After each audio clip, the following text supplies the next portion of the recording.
you have to get happy before you can lose 30 pounds. The happiness is what gets the 30 pounds off of you. Yeah. That's the problem. The reason why you are the way you are, the reason why you're not taking care of yourself is because you're not viewing yourself as someone worthy of taking care of. Ladies and gentlemen, welcome back to Short Story Long. This week, we're sitting down with the crew from Mind Pump, the podcast. They have a website. They're really approaching fitness and fitness sort of media from a very different, unique, new angle. And I really like these guys. They have a really good sort of energy. I did an interview for their podcast a couple weeks ago, so go check that out if you haven't heard it yet. But they were back in town and came by, and I decided to do an interview with them from mine. So we got into a lot of good information. They're really good at kind of giving you the truth behind fitness. Obviously, fitness is not where I am the strongest, so it was really interesting for me to be able to pick their brains and ask them some of the facts and some of the common misconceptions about the world of fitness. So I think you guys will really, really like this one. I really enjoyed it. Even if you have a slight interest or a major interest in anything fitness, this is a really good podcast for you. And the guys are just great and inspiring and fun to listen to. So here we go, Short Story Long with the crew of Mind Pump. The hardest part is figuring out what you want to master. Focus on your product. Can you tell somebody that they suck? You got to just go for this is exactly what I want to do for a living. You can't even tell somebody that their breath is life.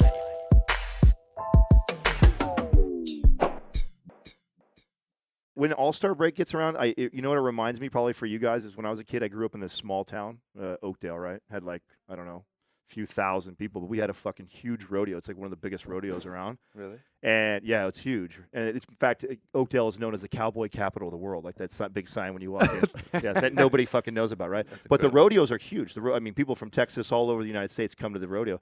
And, you know, as a kid growing up, I fucking hated it because we are a small town. You know, it only takes like 5 minutes to get across town. Yep. But when the rodeo comes in, like getting across town could be like 40. Is that what it's like All-Star Weekend? The rodeo is in town. Yeah. Yeah. Damn it, the rodeo is in town. It's so true. We were just talking about it in the other office, like even getting home.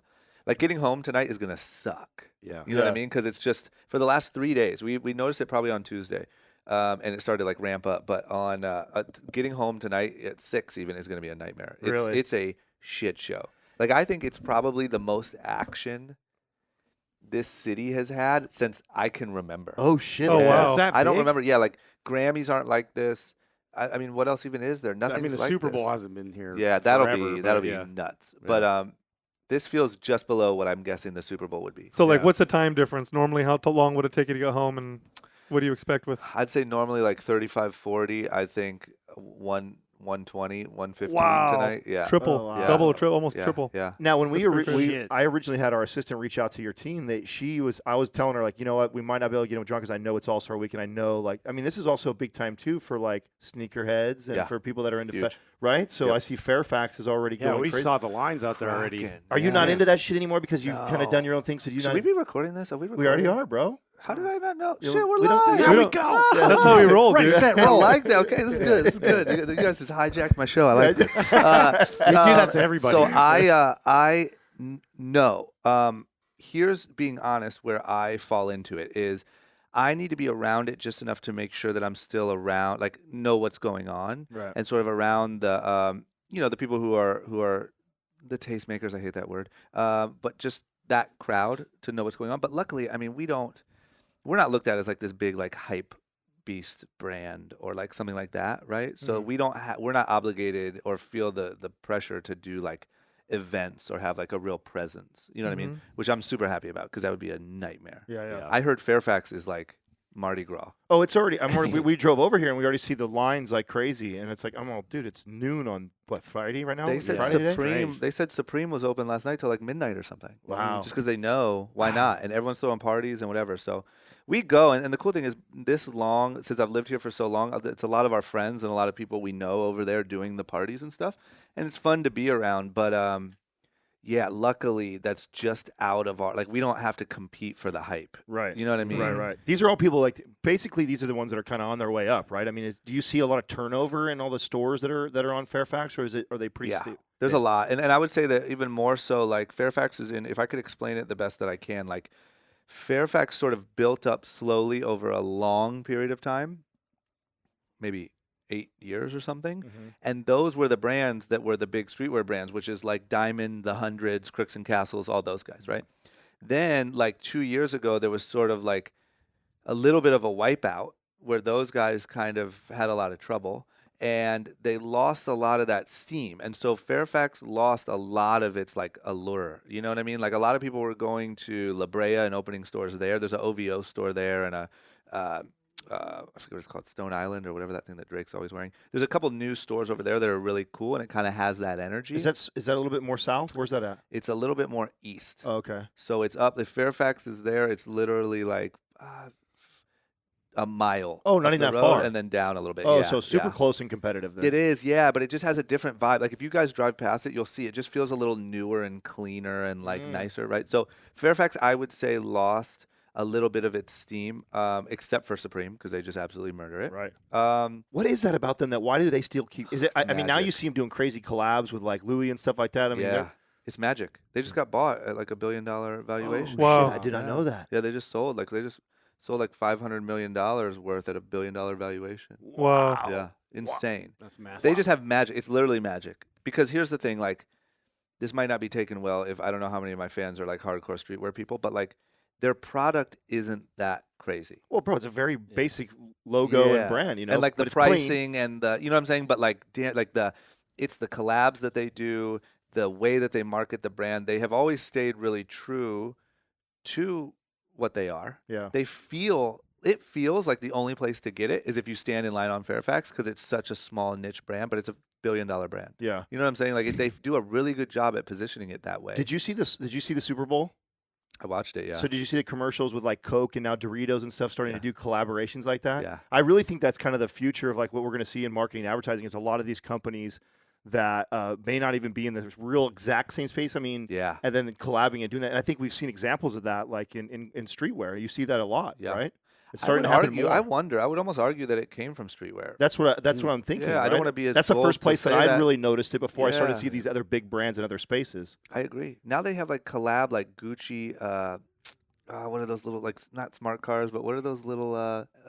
Come on, Fiat or like a Fiat. I think there's like a What? Gucci Fiat, and there's like Shut your there's like face. like Are you car serious? collabs. Yeah, Is it like wrapped or what? Is it just Oh, the, man, The was interior. It's got to be it's the interior. Just yeah. like Eddie Bauer That used to makes be for sense. like Ford, right? So it has they- a big they Gucci did do stripe that down back the in the day. side, and like Well, that made Gucci, sense because they're Italian. You know what I mean? They're trying to look cool, right? Gucci'd out. I I like think it. Gucci. I think it has Gucci seatbelts, if I'm not mistaken. Shut the fuck Look at up. this thing, Gucci stripe. Yes. No way. Look at little Gucci Fiat. How much- Well, yeah, so that makes Oh, sense. I was like, what the That hell? makes sense. That's so like streetwear. So and I cool. remember as a kid, like getting shoes. So I was a big sneakerhead as a kid growing up, and it was the basketball thing. It was just like the basketball player that wore his shoes, or Right. that was the only real collaboration Yeah. was with an actual like. I love the Bo Jacksons. But and now you everything. start to see shoes and clothing lines, all these guys branching out into hip hop and different spaces and Yeah. doing collabs and having as much success or more than some of the athletes, right? Oh my god, it's so interesting. I think athletes don't matter at all for selling product anymore. Right. It's totally changed. crazy. Yeah. That's how they dominated it. 100%. Yeah. That was the model. Well, and I think that Everybody's you could. The easiest way to compare it is like it used to be Michael Jordan for Nike, and the modern day version of that, no questions asked, is Kanye for Adidas, right? Yeah.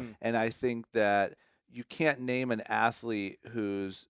Here's the thing: when now kids have direct access to all of their favorite artists, you know, the Travis Scotts. There's this whole world of influencers that never existed before. Which what the hell does that even mean, right? The Right. people who look Right. cool for a living. There's all these different places where people are getting fashion advice.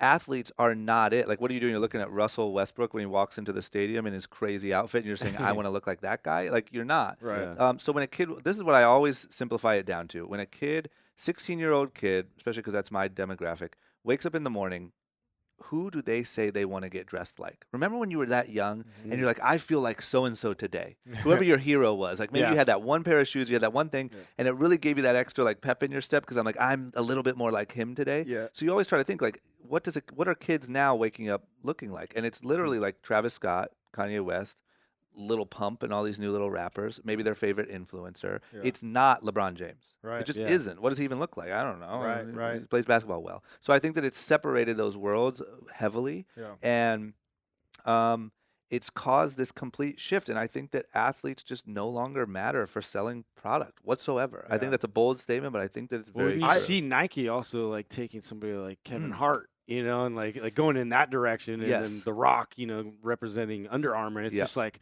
wow, that's a bold move. To see And I'll these give you the brands big do that. example. Nike, I love Nike. I love them as a brand. The book Shoe Dog, did you guys all read that? Shoe Dog's Incredible book, right? Obviously one of everyone's idols as far as brand building, but they built an entire brand on elite athletes. Yeah. That was it. Mm-hmm. That's all we do, right? Yeah, sure, they want to get everyone in the world to run, all that stuff, but it's still based around elite athletes. That's all we do. It's elite athletes, elite product for elite athletes. That's why Adidas is kicking their ass, dude. That's why, Yeah. right? Yes, and It's it's not why, relatable anymore. It's why. So then what happened is they're so stuck on their own brand, they shined Kanye. He goes to Adidas, right? And causes that whole thing. Now what are they doing? They're doing a collaboration, which was the only news that you have heard from Nike this whole last 3 years that matters at all is their collaboration with Virgil that they did, right? Those custom crazy remakes of all the shoes. That got the most hype that Nike has had in years. Virgil is Kanye's friend. He's Kanye's designer friend, right? Their new ad campaigns on billboards are with Travis Scott and Bella Hadid. Oh, wow. No, you just had to leave your entire brand, what you've built this entire brand on, Yeah. because you're like, well, shit, massive, we're yeah. wrong. So we got to readjust. So now you see a brand like Nike. I mean, to see brands like Nike and Adidas make a mistake and this person correct and that person try to correct, and to see it on, it's almost like the smallest, this type of stuff that I deal with, right? That's why I love it so much. So do I. But you never, I mean, 3 years ago, time is passing quick now, but 3 years ago, if you would have told me that Adidas was even in a conversation with Nike, I would have laughed. Right? Oh, I know. So would I. I mean, Nike dominated They were forever. like the bro. stepchild It's that was over there. You know? And now you literally can see Nike doing everything that they can to try to wrap their head around what Adidas just did to them. how for the did they last 2 dominate years. them? Like what? Yeah. It just goes to aisle? show you, you know, with markets, you have anything can happen, you know, Well, you and you have- think someone's got it in the corner like it's theirs. Yes. Not quite. I doesn't love, work that way. I love to Nope. see disruptors. It reminds me a lot of what we're passionate about. I Yeah. mean, that is really the heart and soul of the success of Mind Pump was, you know, we weren't like these guys that had ever done radio or got on podcasting. So, of course, we didn't think we were going to come in and dominate like these conversations. We with didn't know people in what the interviews. hell we were Yeah. doing. But what we did know, we knew I that still don't. the business model in fitness right now has been fucked up for like at least 15 years. Yeah. And by fucked up, I mean it's Well, since its inception, since the fitness industry existed, it's been fucked up. It's, Right, it's about I'm fascinated by this. Let me just say quickly. Yeah. Number one, incredible transition. Number two, let's skip the story part. Fuck it. Let's just get right into it. Yeah, you just joined the Mind Pump Yeah, way. yeah. Let's just keep this momentum going. Yeah. Because I am absolutely, this is where we're going, but I am absolutely fascinated by the fitness industry as a whole, because as you can tell by my general physique, I know nothing about it. So explain to me like kind of how it started and why is it fucked up? It's well, there's a lot of reasons why it's fucked up, but the way that it, and part of it is the consumer's fault because consumers drive markets. So what they buy is what marketers tend to market towards. Yeah. But it's always been driven by, you know, you're not good enough, you're fat, you're skinny, you're not strong. Buy this product, do this thing, and in 60 days or 30 days, you're going to be happy. It's going to change your life. Yep. And this is fundamentally flawed. It's fundamentally flawed. And all of the three of us have been in the fitness industry for over 15 years, and I've been over in it for over 20 years. And we've worked with individuals for a long time, and we know that that is completely wrong. Now, you don't actually have to be in the fitness industry to know this. You can look around and see that you have a billion-dollar fitness industry that is not the answer to the health epidemic. It's growing out of control. Well, just think and about the fitness industry is not helping at all. There's a huge gap between performance and health, and Yeah. we notice that too. Even we call like there's a wellness section too. So we're like, wow, why is there such massive disconnect between both camps? And like, where's anybody in the middle? So Like, let me where's say that this. I know exist? what health is. What is performance? So you have in fitness you had, and it's a lot of it's starting to merge now. We're part of that whole merging of it, but in the past you would have your like aesthetic focused, you know, bodybuilders get ripped, get shredded, be strong, you know, kind of that extreme Super performance, athlete, right? Type of by deal any that means necessary. Then you had on the other end of the spectrum, we call it the fitness spectrum, you have the wellness side, which is like your meditate, you know, eat wheat germ and granola and wear Birkenstocks and go in the woods type of thing. Yeah. And those two sides didn't talk to each other at all. In fact, they hated each other. Yep. You know, these guys over here with the wellness side looked at these people over here and said, you guys are a bunch of bros and douchebags. And these guys over here looked over here and said, you guys are woo-woo Yep. and you don't really know fitness. Yep. The reality is there's a lot to learn from both sides. And that's kind of where we come in. And we like to communicate that. We like to talk about the benefits of both sides and that there's a fundamental philosophy underneath true health, wellness, fitness, whatever you want to call it, whatever you want to name it. And you have to understand that. And if you don't understand that, you'll never get where you want to go, or at least you'll get there and you won't stay there, which happens to be the big problem, right? Everybody can raise their hand and say, I got in shape once. Yeah. I got healthy once and now I'm not. Yeah. But there's this underlying fundamental thing that's just not getting corrected. I used to tell clients all the time, people would come to me and they'd say, you know, I want to lose 30 pounds. And I'd say, why? And they'd say, because of this. And I'd say, why? And we get deeper. And eventually they'd be like, well, if I lose 30 pounds, I'll be happy.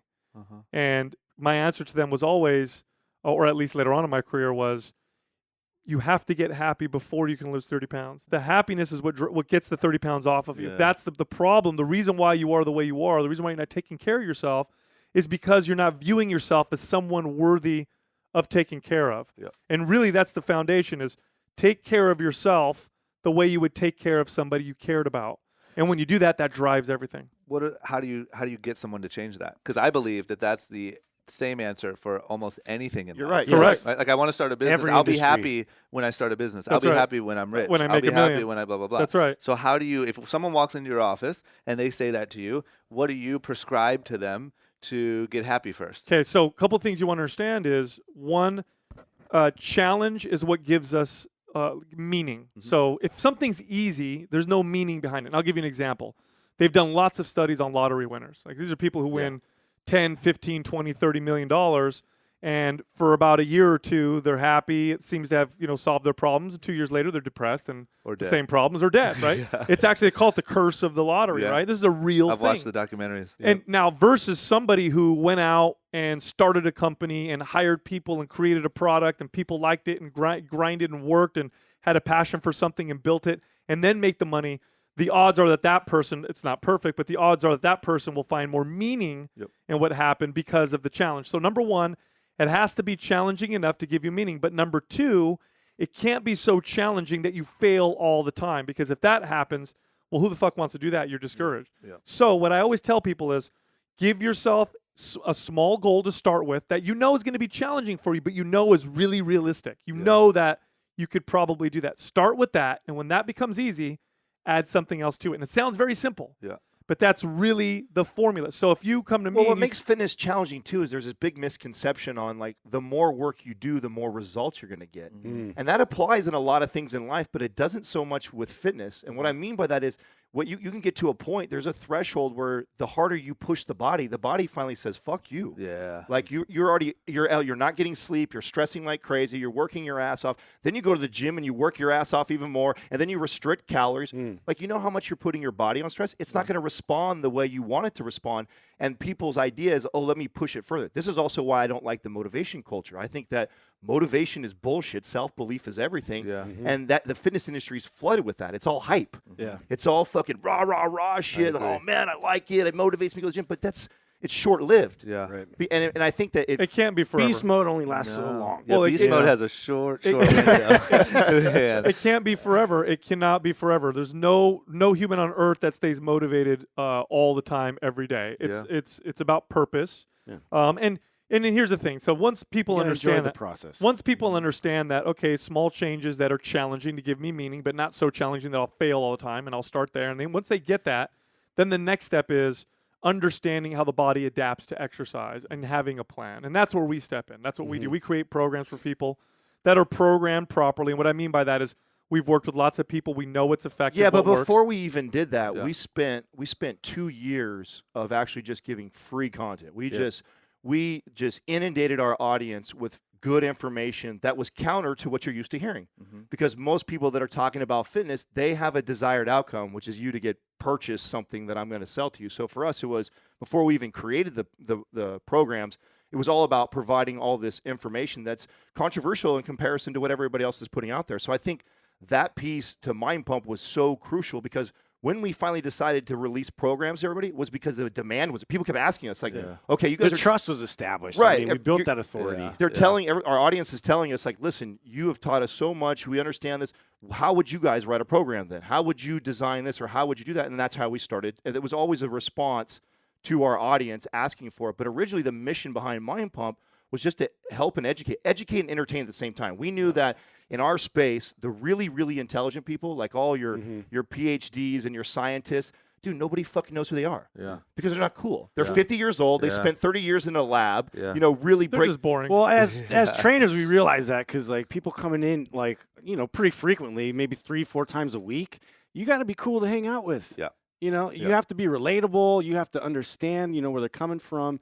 And like that's something that we tried to bring on the show because we know that like retention wise that was definitely a success Oh thing yeah, for if you us. can't package it right, Yeah. it doesn't matter how smart it is. That's right. Yeah. Now you got to know that this comes from our own. It started with our own personal experience. Yeah. We were all the three of us, but in particular, I can speak for myself. Okay, I'll speak for myself. I was that kid who I was really really skinny. Yep. I felt insecure about the way I looked. I didn't feel strong enough. I wasn't manly enough. Whatever.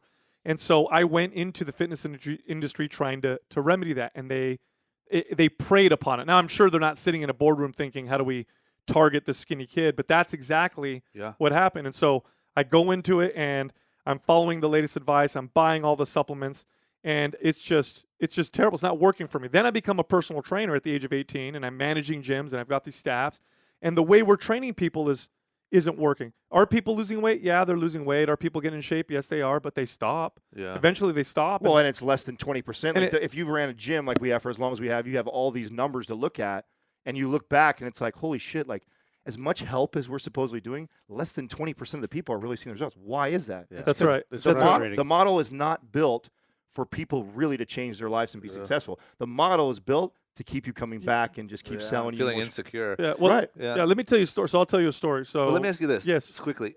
So you notice that is that the moment, like at whatever age that was, 20-ish, where Right. you're like something has to change, and you started diving deeper and doing all this research? So I had a personal situation that happened. So at 22, I started my own wellness facility, and I had personal trainers. I was obviously the head one, and I had massage therapists. I had physical therapists and gut health specialists and food specialists and all that stuff. So we had this facility, and I was at this point, I'm still the typical personal trainer. I knew macronutrients, I knew calories, I knew fat loss, I knew muscle building, and that was it.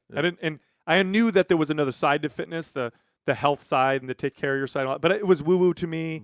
I didn't relate to it at all. I respected it, but it was like, whatever, I don't care. You do your thing, I'll do my thing over here. Yep. And so I'm in the gym and I'm training people, and at the age of, I believe I was probably 28 or 29, my body finally rebelled on me. So this was years of abuse, years of me taking all the supplements, training my body incorrectly, pushing it the way it wasn't supposed to, and it finally rebelled. I had severe gut issues. At one point, I thought I had Crohn's disease. That turned out I didn't, and I lost, that's like 13 or 14 pounds. Now, remember, at this point, I identify now at this point with being the strong, muscular guy, and my worst nightmare at this point was to not be that, because that's who I identified with. I built this shell now. This is who I am. My career's built around it. Yep. I'm losing weight. I'm weak. I don't feel good.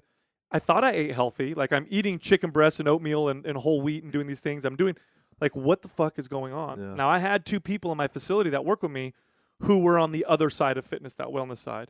And I'd always heard them talking to their clients, and I'd always kind of just I put them over there, and they did their thing, and that was cool, but it wasn't for me. But I was forced. To make a decision. Like, what I've done is not working. I'm withering away. I need to ask these people for some advice. And I asked them, I said, what's going on with my body? What's happening? Yeah. And we had a good conversation. They gave me some tools. I did a few things. I changed quite a few things with my nutrition and my training. And for the first time in my life, my focus changed completely from how I looked, which was my focus. That was always my motivation, to my health. At this point, like, if you don't have your health, how you look doesn't even matter, right? So I didn't care anymore about how I looked. I just wanted to get fucking healthy. Like, I was sick and tired of feeling the way I was. I couldn't eat anything. I was losing weight. I had no energy. Like, I just want to be healthy. And so I went on a year-long path of figuring things out. And what it allowed me to do was it allowed me to re-look at all the common knowledge that I had thought was real information, I had viewed it with an open mind and started to realize that a lot of the things that I thought were true that I taught were actually based on bullshit. They were actually based on no science. They were based on being able to sell people products. Or science that was funded by manipulated. supplement companies. Manipulated science. Right. And it was mind-blowing to me. And here I was focusing on my health. And you know what the side effect of that was? What? I actually looked better than I had ever looked. All of a sudden, I'm stronger than I'd ever been. Yeah. I'm getting lean on as a side effect. I feel it blew my mind that I was focusing on my health and I was looking better than I'd ever looked before. And that's when it really dawned on me, if you eat and exercise because you hate yourself, that is going to drive you in the wrong decisions always. Yeah. If you eat and exercise because you care for yourself, that's going to give you, that's the right path. And the side effect of that is the physical representation of health, which is aesthetics. Yeah. You got to ask yourself, why do we like the way certain things look? Why do we like broad shoulders on men? Why do we like a nice hip to waist ratio on women? Why do we like clear signals skin? of health? It's all a representation of health. And so if you chase health, you will get the aesthetics. If you chase the aesthetics, you might get the aesthetics for a short period of time, but you won't get the health. And eventually when the health is gone, so are the aesthetics. And we see examples of this all the time. And part of that journey, which all of us experience in our own different ways, is what drove our message. And we went into the show with some anger. I mean, we were pissed off the first year. There was some venom that definitely, because we're seeing these ads, we're seeing what people are saying in fitness, and do this and do that, and we're like, no, that's total bullshit. And we call them out on the show, and we started quite a bit of feuds because we had to answer all these questions from clients coming in, and we're just like, no, please don't go down that path. And this thing is all bullshit, and it's like we just got tired of constantly having to answer the same exact questions. Why don't we talk about this on the show? Dude, imagine this, right? You probably, I'm sure you've heard this before, right? Here's a common, easy one, right? Mm-hmm. If you want to lose weight or build muscle, it's better to eat small meals throughout the day rather than eating large meals. Everybody's heard that, right? Eat small meals. That bodybuilders do, right? 6 meals a day, 8 meals a day. Stoke the fire. Yeah, stoke the fire. If you eat small meals, your metabolism speeds up, and it creates this thermic effect. And they try and make up all this the science, which is not true. The reality of that whole myth started with supplement companies realizing that if they push, first of all, it started with bodybuilders, and these were bodybuilders that were eating. They're on anabolic steroids. They're massive. They're genetic freaks. Yeah. So these guys are eating. They recover easily. They're eating 6,000 calories a day. Yeah. So you try to eat 6,000 calories in 2 or 3 meals, not going to happen. So these guys are eating 6 meals out of necessity. But they took that and they said, oh, this is the most effective way to burn body fat and to build muscle, knowing that the average person who buys into that, like if you are buying into that, what's going to make up some of your meals? Bars and shakes. Yeah. There is very little people that are going to prepare 6 meals and carry them with them all day long. Yeah. What they're going to probably do is have breakfast, lunch, and dinner, or maybe breakfast and dinner, and have like 3 or 4 bars and shakes. So tripping on that, if you're just an average person who's not trying to be a bodybuilder, the whole bar market's almost a fucking waste of time. Yeah. It's a complete waste of money. Trip on that.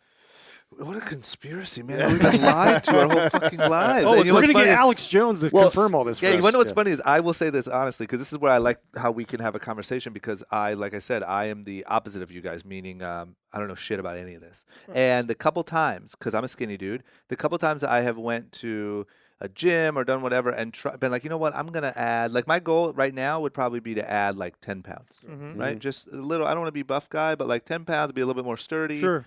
Great. Anytime I go to a gym or to a whatever, it's always like, oh, man, if you want to gain 10 pounds, you're going to have to eat 6 meals a day. Like you're going to have to go meal, shake, meal, shake, meal, shake. And and that is, what's funny is, more so than the working out, that's what gets me to quit. Right. Because I'm always like, I could come here for an hour every morning. That I'm okay with. It's an hour and I'm done. Sure. But you're telling me that then I have to spend the entire rest of my day with everything that I'm trying to do, worrying about eating at all times. Yeah. And that's always why I quit. So it's funny that you guys tell Chris, me that it's all a fucking lie. Let me ask you. It's all a lie, man. Let me ask you this right now. So are you doing any exercise now? Consistently. I do Soul Cycle, which I'm embarrassed to say out loud, three times a week, and I do 200 push-ups on the other day. Okay. So you're not lifting weights right now. I bet it's just fun. my body. What if I told you that if you lifted weights twice a week, full body, that you ate properly, you don't need to eat 6 meals a day, that you could probably gain 10 pounds in a relatively short period of time, and I can say that with full confidence. 2 days a week of resistance training. Yeah, you'd be a hero to me. It sounds like craziness, right? I'd say a you know, savior you want just walked you want to in know the what's store. funny? Huh. Now without me training you and knowing your particular body, because it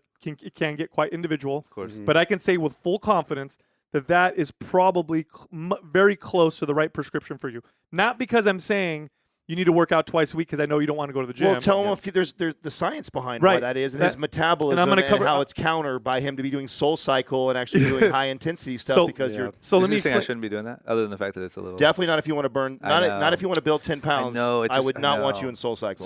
So here, I just want to be. Sorry, I just want to get the. I love the hardcore cardio. Of course you do. and I hate. I started running, and running sucks so bad. I don't know how you guys feel about running. I hate it with everything fuck that yeah, I I have. hate it. Right. Nobody And here's a runner. So with the bike stuff, you're sweating more than when you're running. 45 minutes, you're in and out. Your heart's going crazy. I feel great. Right. So that's the only. But I know it's counterproductive to the fact. Well, that here's- explain to him why he feels great Yeah, first. So a couple This is things. great, man. So couple things. So let's touch on that for a second. So you feel really, really good from doing your Soul Cycle, especially afterwards, right? Like, boom, I feel amazing. I just did this hard workout. You've got this feeling of energy. Sweat all over you. Yeah. Accomplished. Pop So- music so- playing. yes, Yeah. yeah. One. Yeah. Now before I dig deeper, before I get into that, I need You to wear dig a little bike deeper. Do you enjoy coffee? I love it. Okay, how often do you drink coffee throughout the day? Right now, I only drink probably 2 cups in the morning. If I have a rough day, there's 2 more cups in the evening. Okay, so 2 to 4 cups Yep. total a day. How was your sleep? Pretty damn good lately. Okay, how many hours? I go for 8. So 8 hours, you get good sleep. Yeah. Would you say you're a go-getter, type A? Heck yeah. Okay, so go-getters, people with lots of energy, we push ourselves, lots of stress. We're running on cortisol. Now, cortisol is a feel-good, okay, contrary to popular belief, it is a stress hormone, but it's a feel-good hormone. When we get cortisol, we feel energy, we feel amped. In fact, runner's high. caffeine is like a chemical version of it in terms of its effects. So caffeine, when you have caffeine, you're mimicking the effects of what cortisol will give you. Okay, when you wake up in the morning, if you don't need coffee to wake up and you just wake up, bright-eyed and bushy-tailed, it's because your cortisol shot up in the morning, which is what's supposed to happen. Hopefully this doesn't derail you. Can I just ask one question? Sure. Isn't cortisol also what can, if you get in high stress, high anxiety environments, can make you sort of panic and overwhelm and have overdose of stress? Cortisol is part of that, but there's lots of things. Now, cortisol can be bad too. Like anything in the body, things have to be done. balance. That has to be balanced. Yeah. So if you're constantly exposing yourself to cortisol through hard work, go, intense exercise, lots of caffeine, what ends up happening is your body starts to try to acclimate to that cortisol by reducing how that cortisol affects it. So it downregulates receptors that cortisol attaches to, changes what are called catecholamine production, and over time, the same amount of cortisol gives you less of an effect. And so what happens is you start to seek out things that artificially pump up cortisol to make you feel better. One of those is intense exercise. The other one may be intense situations. People who are go, who find that they start to become resistant to their cortisol, start to find that they become late for appointments. They have dramatic conversations with people, or stressful situations start to increase. And what's happening is you're actually seeking out those cortisol pops because they actually. Bitch, you want to know something that's interesting? What's funny? That this might be on point here. Is I have noticed, this is a weird thing that I was trying to figure out the reason for, that I can go through a normal peaceful work day. There can be a lot of work, but peaceful. And I just kind of feel like, like that was cool. I like when there's like an intense like shouting match about pricing or about production or something. Like when that's over, I'm like, yeah, man, that was good. That was good. You like that cortisol? you. Cortisol feels good, so that's why you like the I'm a super. cortisol addict. Here's what happens, right? Yep. So here's the downside of that. There's some is- truth to that. Yes, There yeah. is. So here's the downside. You've heard of the term insulin resistance or Yep. diabetes, right? Okay. Similar things can happen with cortisol. So over time, if you keep pushing that cortisol, you'll get symptoms of in wellness they call it adrenal fatigue. That's not a very good, accurate term because the adrenal glands don't get fatigued. Okay. HPA axis might be a dysfunction, might be a better term. But if you push that continuously, the body starts to respond differently to these hormones because it's trying to bring itself into balance. You keep pushing those hormones up and up through your actions, and you start to get down a path where you start to crash, where you start to find that I don't have the energy, I don't feel good, I feel more stressed, it's starting to affect my health. And this is when people get to the point where they're like, I need to do something about my stress. I'm getting panic attacks. I'm feeling anxiety. Yeah. Maybe I'm getting prescribed an SSRI or a benzodiazepam to, suppress my anxiety. So for someone like you, I would recommend traditional resistance training twice a week, full body to build the muscle, which is going to make you makes your body respond to these hormones better. And I would recommend something that you'll probably initially hate, which is a more of a meditative type routine, like going for a walk outside. I meditate every morning for 10 minutes. Beautiful. Mobility. That's Right. excellent. Yeah, Absolutely great, excellent. Great. But now, let's go back to building muscle now. Yep. When it comes to building muscle, go One ahead. thing, sorry. How do I feed? If I quit doing the Soul Cycle or high intensity, how do I feed that addiction of mine? That addiction. Will of it be yours? replaced? will it be? I want to make it clear. I still want it's to still an try addict. that. Yeah. But will it be replaced by the twice a day? Do you think that'll be enough, or will I feel like I need to go do something? I maybe, Okay. but we got to try it out, right? So yeah. what I would suggest right away is I wouldn't go 3 days of Soul Cycle down to 0. Yep. I would go 3 days down to 1 and add 2 days a week of resistance training Yep. and see what happens. And there's a little bit of a transition period there. But you go to the gym twice a week and you focus on the big lifts. You train the whole body. Yep. You send that muscle building signal and feed yourself normally. Don't underfeed yourself. And once you send the right signal for your body to build muscle, it will build muscle, and it doesn't require shit tons of protein and calories in order to do that. Again, that's another myth that they try to push towards. There's plenty of vegan athletes out there that have a lot of muscle who consume, under 100 grams of protein a day, and these are over 200-pound athletes. So these are some of the things that we like to talk about on the show, and it's mind-blowing to people only because They've heard the other message for that's fucking all so you long. all hear is the other message. Yeah, it's so daunting, like to a skinny little guy like me. You know what I mean? It's just like, you need all the protein in the world. You need 7,000 calories, and you need to lift. Well, we're okay. so passionate about this because now your story relates a lot to mine. I was really, really skinny. All I ever wanted was about 10 pounds more. I was like, God, I just want 10 more pounds. Yeah. I graduated high school 6'3" and 163 pounds. Yeah, that's crazy. So I was rail thin all the way up into when I became a trainer, and so that's all I wanted to do. But I was going about it the wrong way. I was working out 7 days a week and an intense training while I was doing it. And I couldn't keep up with the calories that I needed to support my metabolism and all the movement that I was doing. I was constantly caught up in this recovery trap too, hammering the body, and it's always trying to recover, and it's not being fed enough. Yeah. And so I hit this plateau. The first thing when this really came together for me, and I was about 26 years old or so, and I'd been at this point, I've been reading like crazy. I've got plenty of certifications. I've been doing this now for 5 or 6 years, and I'm starting to see it through my clients. And Sal talks about this a lot on the show that, sometimes we're the best trainers for our clients. We're the worst trainers for ourselves. We're over here telling people really how they should do it, but then inside, I'm still falling into the bad habits that you talk about. Yeah. And I finally said, you know what? What's the worst that can happen? I've been stuck at this plateau for forever.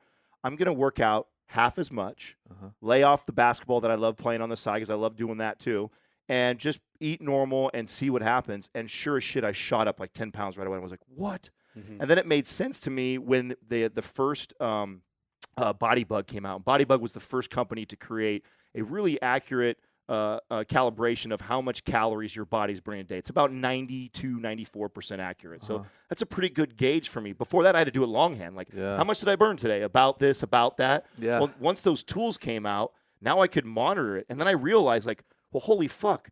I'm starving the body, and I'm overfeeding the body on days when I shouldn't be, and then I'm starving on days where my body needs it. Meaning, like, when I'm really, really busy, move all day long, my body burns 4,000 or 5,000 calories. Then at the end of work, I would do a hard training session, burns another 1,000 calories. Yeah. Meanwhile, I didn't get to any meals all day long, Yeah. and then I trained myself that hard. Well, I'm not setting myself up for success that way. It would have been better for me to actually skip that weight training session or and go eat because my body needed that at that time. Yeah. So laying off the high intensity training was actually one of the biggest things that was keeping me from growing and building. Yeah. How interesting. So also too, on your thing, are you saying that essentially, I might be oversimplifying, but the answer is not to keep feeding what's it called, cortisol? Oh, well, the answer is to let your body balance itself out a little bit by Like with trying the not meditation to chase and try the- not to chase the cortisol all the time. And do I cut down on coffee? Coffee, definitely. Yeah. Definitely. But give yourself some time, because what's going to happen when you so think of it this way. This is oversimplification of it, right? You have this chemical, let's say it's cortisol, this hormone cortisol, and in order for it to exert its effects, it has to attach to receptors in the body. The receptors receive the hormone, and then they exert its effects, right? Yeah. What the body does to balance itself out when there's a lot of cortisol is it starts to take these receptors and it starts to close them off, so that you're responding less to this high level of cortisol. Because you're flooding it. Yeah. Just like Now- a drug addict with anything else, Right, right? right. Same Yeah. concept. They have to keep ramping up. Yeah, this Yeah. is why when you take a substance, it doesn't feel the same if you do it again the next day. You have to give yourself some time. So same thing with the cortisol. So what you do then is you notice this drop in energy, so you need more. So you bump up the cortisol more, and then the body responds by shutting down more receptors. Now, if you cut caffeine completely, you're going to have super low, energy, chemicals in your body and no receptors, and you're going to go through some nasty withdrawal. So it's a good idea to wean yourself down. But what you'll find is when you do it that way, then you'll go have half a cup of coffee. Yeah. And it's going to feel like jet fuel. You're going to be on fire. This is why we promote people cycling it. Yeah, and we promote like a 2 to 3 day fast every month. A day to allow your body to kind of fully reset like that. If somebody's healthy and you can handle that, that's something that will benefit you for that exact example. Yeah. There's just multiple operating modes. So, we talk about parasympathetic and sympathetic. So I'm always driving that sympathetic, and what that's the energy cortisol, part of your body. Parasympathetic's like the sleep and relax. Right. Yeah. So both those driving mechanisms. So for me, like with similar story to Adam, where I was always driving on that beast mode kind of mentality, like working out. So working out for me, I was indestructible, and going through athletics, and I was very sports focused. It really took me getting injured finally at the end of my career to understand that, like, okay, this is what a parasympathetic state feels like. Yeah. This is a totally different feeling, and a calmness, a true recovery, which is another part of fitness that is completely glazed over, which, feeds into adaptation process, which then propels you forward. I hit a wall a long time ago and was just working myself over these barriers. So I thought I could mentally work my way out of whatever aches, pains, progress I wasn't making. When in fact it was so much more eye-opening and so much more effective for me to then realize now to really calm myself and get this active recovery. It was humongous. Everything became easier, and I was progressing. The bottom line: these are the big rocks that make a difference in everybody's goals. Just because you're wanting to build 10, you're not that much different than the lady who wants to lose 100 pounds has been struggling the same way too. The conversation that people are having to these people are telling them that, oh, this supplement, try this diet, do this program. When really it's like, let's dive into the shit that are the big rocks, which is your sleep, your stress. All those things will move your body and change your physique more than anything else that you're hearing right now. But yet, because there's not a lot of money in that. Us telling you to stop having some coffee or go for a walk or meditate or pull back on your soul cycling class that you're paying for. Just do less money. Right. It means less money, which is also what made Mind Pump it was very challenging for us when we first started to make any money. Yes. Nobody wanted to. Don't listen to podcasts. Don't watch YouTube. Nobody wanted to sponsor us because all the companies that sponsor fitness type podcasts are like supplement companies and people that prey and make money off of selling people the pipe dream. And this it didn't go completely off for me until I was in my later 20s. And at this point, I had all these accolades. I was the #1 trainer, and I was well known in my area, being the best. And a lot of the best was centered around the revenue that I produced because I was very successful that way.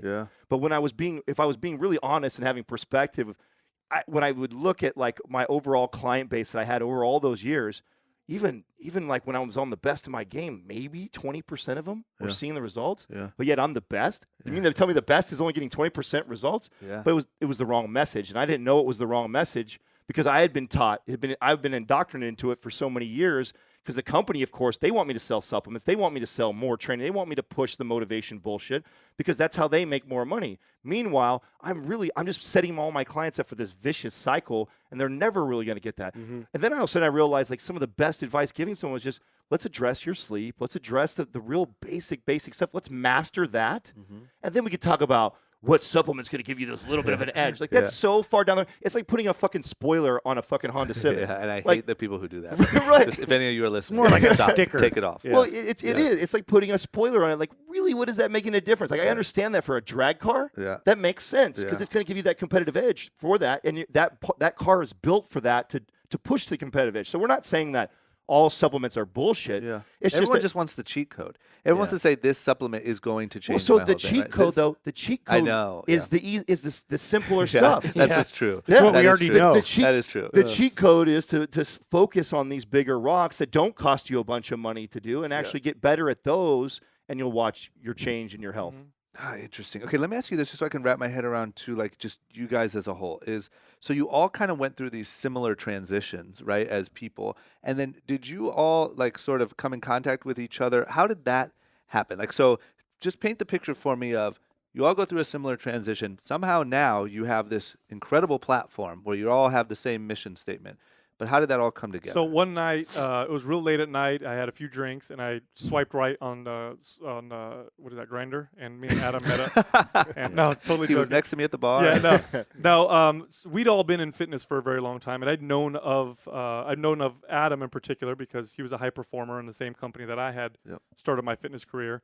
But we didn't know each other at all up until much later on, and Doug was actually a client of mine. Doug's our producer. Nice, Doug. And we had created, or he had helped me put together a program that we were going to market online. It was our first fitness program. It's called MAPS Anabolic. And it's very different from the other muscle building programs that are out there. And we wanted to put it out there. And I wanted someone's advice on the informational material that went with it, the sales video and all that stuff. And I had remembered Adam's name, and we had mutual friends. And so I sent it to him, and he gives me a call, and we get on the phone. And we decided we need to meet because I think we should start a podcast. Now, none of us had any experience podcasting how whatsoever. long ago was that? I'm sorry. That was 3 years ago. Okay. So Adam and Justin were good friends, and they had worked together for a long time. And so we all sat down in a room together. And it's funny when you pick a business partner. That's a very difficult decision. It's like who you're going to marry. Absolutely. Because businesses break up all the time because partners don't work together. Yep. So I had gone into that thinking to myself, I am going to lay out exactly what I want, what I'm going to do, and what I won't waver on. And if they like it, great. If they don't, fuck it. It's just not going to work. So I sat down and we started talking, and I talked about how I would not compromise on integrity. If I'm going to call someone out, I'm going to call them out. I want to disrupt things because it needs to happen. And I think wellness and fitness performance need to meld. And I'm expecting objections. All I see is faces lit up because I literally took the words out of their mouth. It's exactly what they were feeling, and they wanted to do the same thing. Yeah. We had a 5-hour conversation, and we started the show. We started Mind Pump with that mission. And for the last 3 years, we minimally edit our show. We say everything that's on our mind. We don't pull any punches. And it was a grand experiment. Well, it's resonated. At that same time, too, I had, and you met Taylor last time. And he was the one that you brought on specifically for this. Yes, one. Yep. right. So, and Taylor, he was somebody who I had met playing basketball back in my late 20s. He was like 22 years old. And he was the first person that I'd ever physically met that actually had built an online social media business. Yeah. I'd heard of it, like the buzz was around. I heard people like, oh yeah, you can make like $1 million on Facebook if you have enough people or like that. And I'm like, yeah, whatever. I don't know. I know lots of businessmen and women that are successful. None of them told me anything about this. 100%. Yet. Now it's every kid you meet. Right. Yeah. So I meet this kid, and sure as shit, he's making really good money, and he's only got about 20,000 people on Twitter, and I'm fucking fascinated by this. Yeah. And at that time, I was actually in medical marijuana, so I took a little 2-year hiatus from personal training and fitness to actually help start up the marijuana industry over in the Bay Area. So I was the first 2 out of 4 clubs in San Jose that now have like 300 and something. How interesting. You still own ones? No. I'm completely detached from it now. And we just support them. Yeah. Constantly. But anyways, so I meet with Taylor, and at this time, I'm actually kind of getting fed up with the marijuana industry. I'm kind of over it. It's just not what I want to do long term. Although I saw the writing on the wall business wise, I didn't want to be in it forever. So I want to make my way back into fitness. But I have all those experiences that we're talking about before about how I feel about fitness. Yep. And so I decided I'm going to go on this whole transformation process, because while I was doing the marijuana business, I'd fallen out of shape. And I meet this kid who had built a social media fund. So I said, okay, this is perfect. I'm going to document my transformation process on Instagram, and at that point I don't have anything. I haven't done Facebook, Instagram, none of that shit by that, but I'm turning it on with the sole purpose of trying to build a business around it. Yep. And so I'm doing that while Sal and I are kind of communicating a little bit on Facebook, like messaging each other about what our thoughts on what's going on with the industry and things like that. So we have a little bit of communication going on, and I'm telling him like, hey bro, you need to get on Instagram. This is the future of how we'll end up doing business. And what I'm finding out, I'm looking at all the people that are making the most money in our space on like Instagram and Facebook, and a lot of them don't know what the fuck they're talking about. Yeah. But they're really good at marketing themselves. They're entertaining, they're funny, people like them, they're likable, they're relatable. It's always those guys that don't know what the fuck they're talking about. It is. And I'm realizing all the ones that really know what they're talking about, nobody knows who they are. So then I get into competing. I take myself into this incredible shape, best shape I've ever been in my life. So I go from the worst to the best in my 30s. So this was like this big transformation. Like, watch me go from fat to fit, I go all the way down to 6% body fat. And then I got so much traction from that, I go, okay, shit, well, maybe I'll get on stage and compete. No desire before that. I don't know anything about the fucking sport, but I do know that that's who's on all the covers of magazines. So when you guys walk down a grocery store and you see all these different magazines, those are all the pros, men's physique, bodybuilding, and women's bikini. They're all pros. That's how the photographers, that's how the magazines find them. They go to the shows, they see the best bodies in the physique, they pay them money to go on the cover, then they attach a supplement or a program to them and say they follow that program. I've been in on the conspiracy. Right. That's exactly how it gets down. So here I get into competing, and I was actually really excited to get into because I figured, okay, people that walk on stage at 3% body fat, this is like the 1% of the 1%. This is like the pros, right? And like in sports for like bodybuilding. So I'm thinking, maybe I can learn something. I mean, I know I've been doing this for a long time, but these are the best of the best. I'm excited to hang out and meet a lot of these people. So I'm sitting backstage, and I'm talking to a lot of these kids that are on the show, and they all look great, but I'm listening to, and they all have coaches because most of these guys get into it. They don't know what they're doing. They're just being told by a coach how to diet, how to train. And I start finding out, like, holy shit, these guys don't fucking know what they're talking about. And a lot of that I'm going like, they're going to damage their metabolism. Like, long term, these guys are fucked. Not to mention they're working way harder than they need to. And then I think, like, well, maybe that's because it's the amateur level right now, right? This maybe that's why they're not pros yet. Maybe when you get to the pro level, you're the really smart guy, right? So I just kind of ignore it. And then I work my way up. It takes me about a year and a half, and I become a pro. And so now I'm a pro men's physique guy. I'm excited. I'm on backstage again. Same thing happens again. I'm finding out, even at the professional level. So these guys are the covers of magazines, the ones giving all this information. All these kids are looking up to, millions of kids looking up to, and they don't fucking know a thing. They really don't.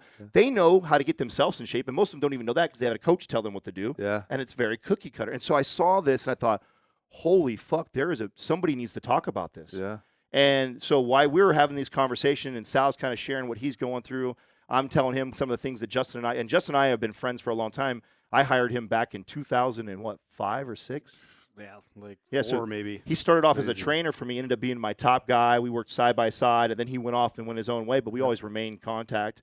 And we all got together, and like Sal said, once we all sat in the room, and we all have different experiences, right? So, and we don't agree on the show a lot. We will openly debate each other. If there's something that just came out or information or new science, we talk about a lot of cutting edge stuff that's out there, and we're speculating on some of that. You'll hear the dialogue between all of us debating it and having that conversation. Oh, you have no idea how dirty the fitness industry is. You know the before and afters you see? Yeah. You know what they do with those, right? Gangster. Photoshop. No, just before Photoshop. Yeah, maybe now they do that. Photoshop. Even You know worse? what they used to do? What? They would take somebody that was really fit and lean, Take a guy like me. and they'd take a picture of them. They'd bring them in, and they'd say, "Can we take a picture of you while you're fit and lean, and then we're going to pay you to get fat?" Yeah. And they switch the pictures, I should have guessed that. and that was the before and after. That's what they used to do. I'm sure now they do a lot of the Photoshop. And there's no way that's like, there's no like regulation. That's not illegal in any way. No.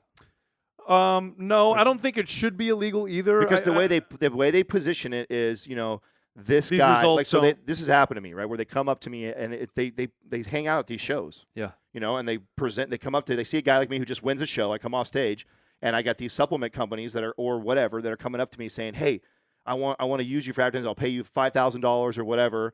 And then basically they do a photo shoot, and then they tell you either get out of shape like Sal, or sometimes you don't even have to get out of shape. Yeah. They just want to use your images, and then they want to say that you used whatever their product was. Yeah. And so I'm basically signing away by saying, okay, I'll let you say that I used your product, even though I didn't use your product. Yeah. That's the fucking hustle for sure. There's actually a few, real simple things you can do pragmatically that can make some pretty big impacts on your overall fitness and health. And with nutrition's it can be extremely complex. There's a huge individual variance between individuals, and there's so much information that's out there that counters other information.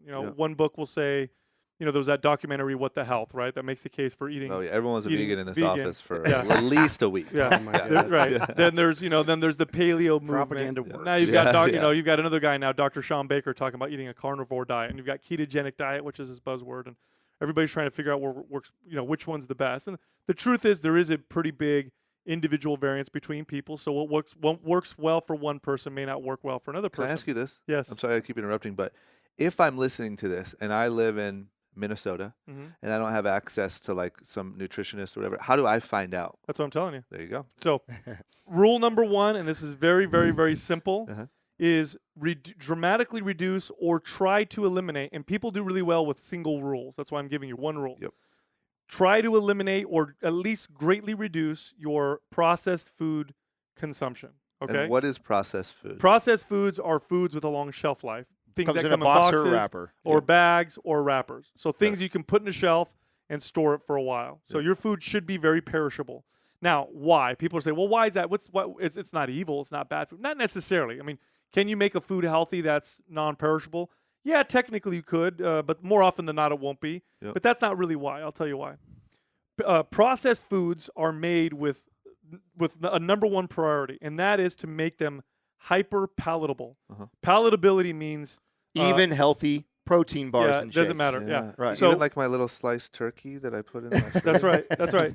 The goal Old is hickory or whatever it's called. That's right. The goal is to make that's all the money in research that goes into these foods is to make them hyper palatable and then to make them and then to market them. Yep. Very little goes into nutrition and how they affect the body. Now, why is that a bad thing? Why do we not want to eat hyper palatable foods? Well, I'll tell you why.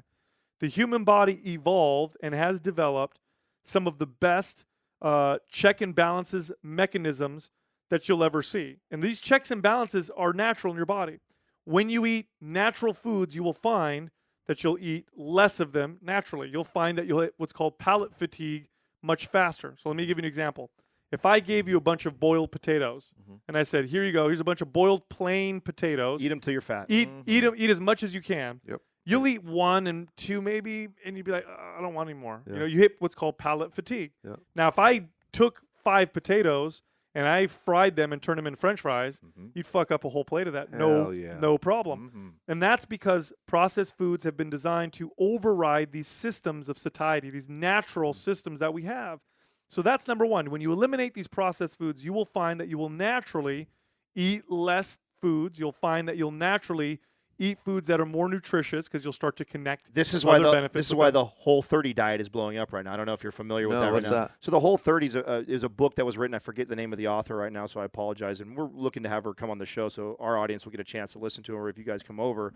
But it's basically just teaches people how to follow a whole food plan for 30 days, and it's literally like it's good. You would support it. Yeah, It's one of the better ones out yeah, there. it's definitely one of the better ones out there. And the whole premise behind it is just watch how you feel after you just eat whole foods. Yeah. So forget getting really crazy and trying to weigh and measure all stuff like that. Like just cut out. So I'll give you a couple examples. Like, have you ever eaten a meal where you're totally stuffed, you're full, and then they bring out dessert, and you're like, "Ooh, I can eat more food." Yeah, of course. So that's literally what's happened is you've overridden Yeah. your body's natural system of satiety, your body's natural system to tell you to stop eating. And you've done that by switching over to something that's processed and sweet, probably. So that's one thing. And there's also other things that override those systems, or at least create connections for us that motivate us to eat certain foods.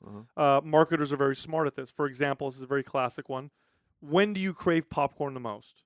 During the movies. Movies, right? Yeah. That is a connection that's been made for you throughout the years, and so you'll find that you'll actually crave. I never crave popcorn. I actually almost never crave it unless I'm watching a movie. That's then so it seems true. like a good idea. I hate to be like, whoa, but like, whoa. That's pretty interesting that you can do that to people's brains. Absolutely. Psychology. We've gotten really good at it. Ninjas all over the board. Well, marketers have understood this for 50 years, and they've spent a lot of money on this. I mean, there's a lot of money that goes into making a Dorito crunch at the right decibel and the right feel in The your right mouth. residue And on those fingers. Literally, there's money that goes into this stuff, and because what they're doing is they're literally overriding all these systems that your body has naturally. So here's a great example. If you eat lots of candy, and candy is highly processed, engineered sweetness, right? That's the flavor that you get from candy is usually from the sugar, which is very, very sweet. Your body starts to adapt to the taste of that candy by down-regulating receptors that perceive sweetness. So now that when you go to eat something that's naturally sweet, like an apple, it's bland. Yeah. Which I always know when I would meet a client who tell me like I just don't like fruit.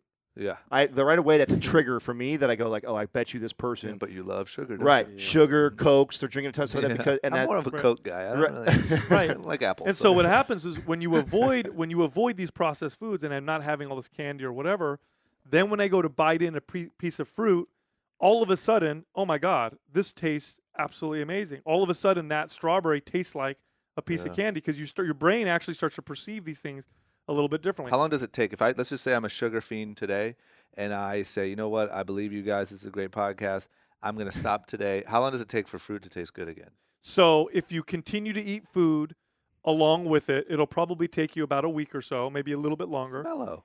But Come you on, have guys. It okay, doesn't but take it's that easy long. to go back, right? Because then you'll eat the candy again. Oh my god, and then Yeah. say okay. But about a week or so. If Yep. you fast, it'll take you about 24 to 48 hours. Well, that's it. If you do Fasting will accelerate. if it you do like a significantly. 48-hour fast, it resets the shit out of your palate. I mean, it's incredible. You come out of a fast and you'll taste food and it'll explode flavor. Yeah. And you can eat a piece of broccoli and it'll be absolutely amazing. Yeah. Which brings me to another point where most people have never felt hungry. Yeah. Ever. Like if I ask you right now, have you ever felt hunger? Now, unless you've gone for 2 or 3 days without food, Oh, hell no. right, No, I'm spoiled. right, I live a great life. right. Nobody's ever really felt hungry. Well, I mean, we're so fortunate, right? Like we've That's never right. actually like. Right. that's right. Most people are That's always right. fed. You Yeah. know, it's That's just right. But people always say, "Oh no, I'm starving before lunch," or "I'm starving." You're actually not hungry. What you have is a craving. Yep. And a craving is completely different. It's typically attached to emotion and situation.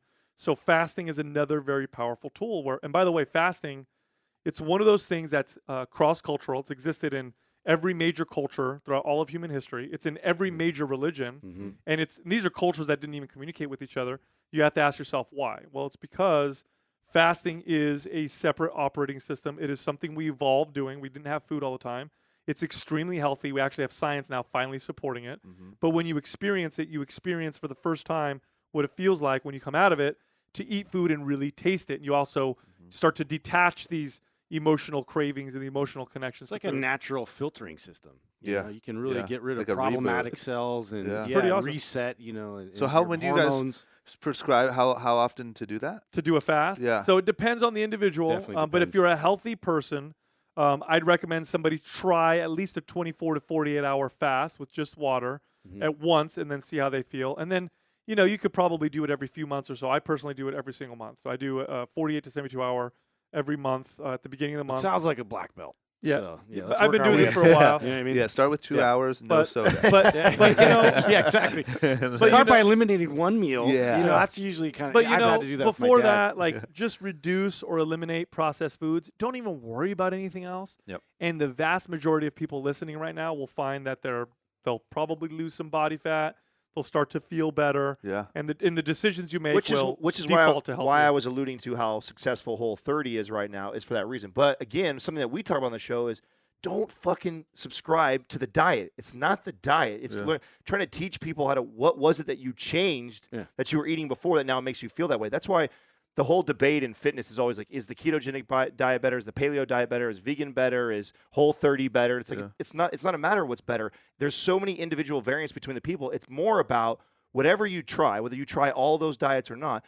Pay attention to how you feel. Your body's giving you signals. It's giving you messages, letting you know. Yep. You just got to become aware of that. What is it trying to tell me? And what is it that I've eliminated now that makes me feel so good? It's not the fucking diet. Those are all made up names. You have Yeah. to learn the Yeah, process. yeah, Yeah, yeah. what's working and why it's working, and that's what's going to stay and have like staying power. Because like you can go through any of these diets because they have a great sort of regimented protocol. Like, oh, sweet, I could stick with this. Yeah. But if you don't actually like pay attention, like Adam's saying, to these signals that your body's telling you, you're not going to be able to like get the true benefit from it. And then also, you don't have to stay in this restricted, confined protocol all the time. You can be more flexible. Just once you know what works best for your own chemistry. Imagine the response that we got when we're telling, here we are, 3 bro-looking guys, right? Imagine the response we got when we're telling people, man, what's that? when we're saying, hey, I know everybody else is telling you to eat protein all day long and feed yourself all day long and never skip a meal. Yeah. And here we are telling you to fast, and that'll probably help you build muscle and burn body fat. Yeah. Imagine the response that we got. Yeah. I mean, I'd be like, hallelujah. they get me. So let me ask you this then too. Like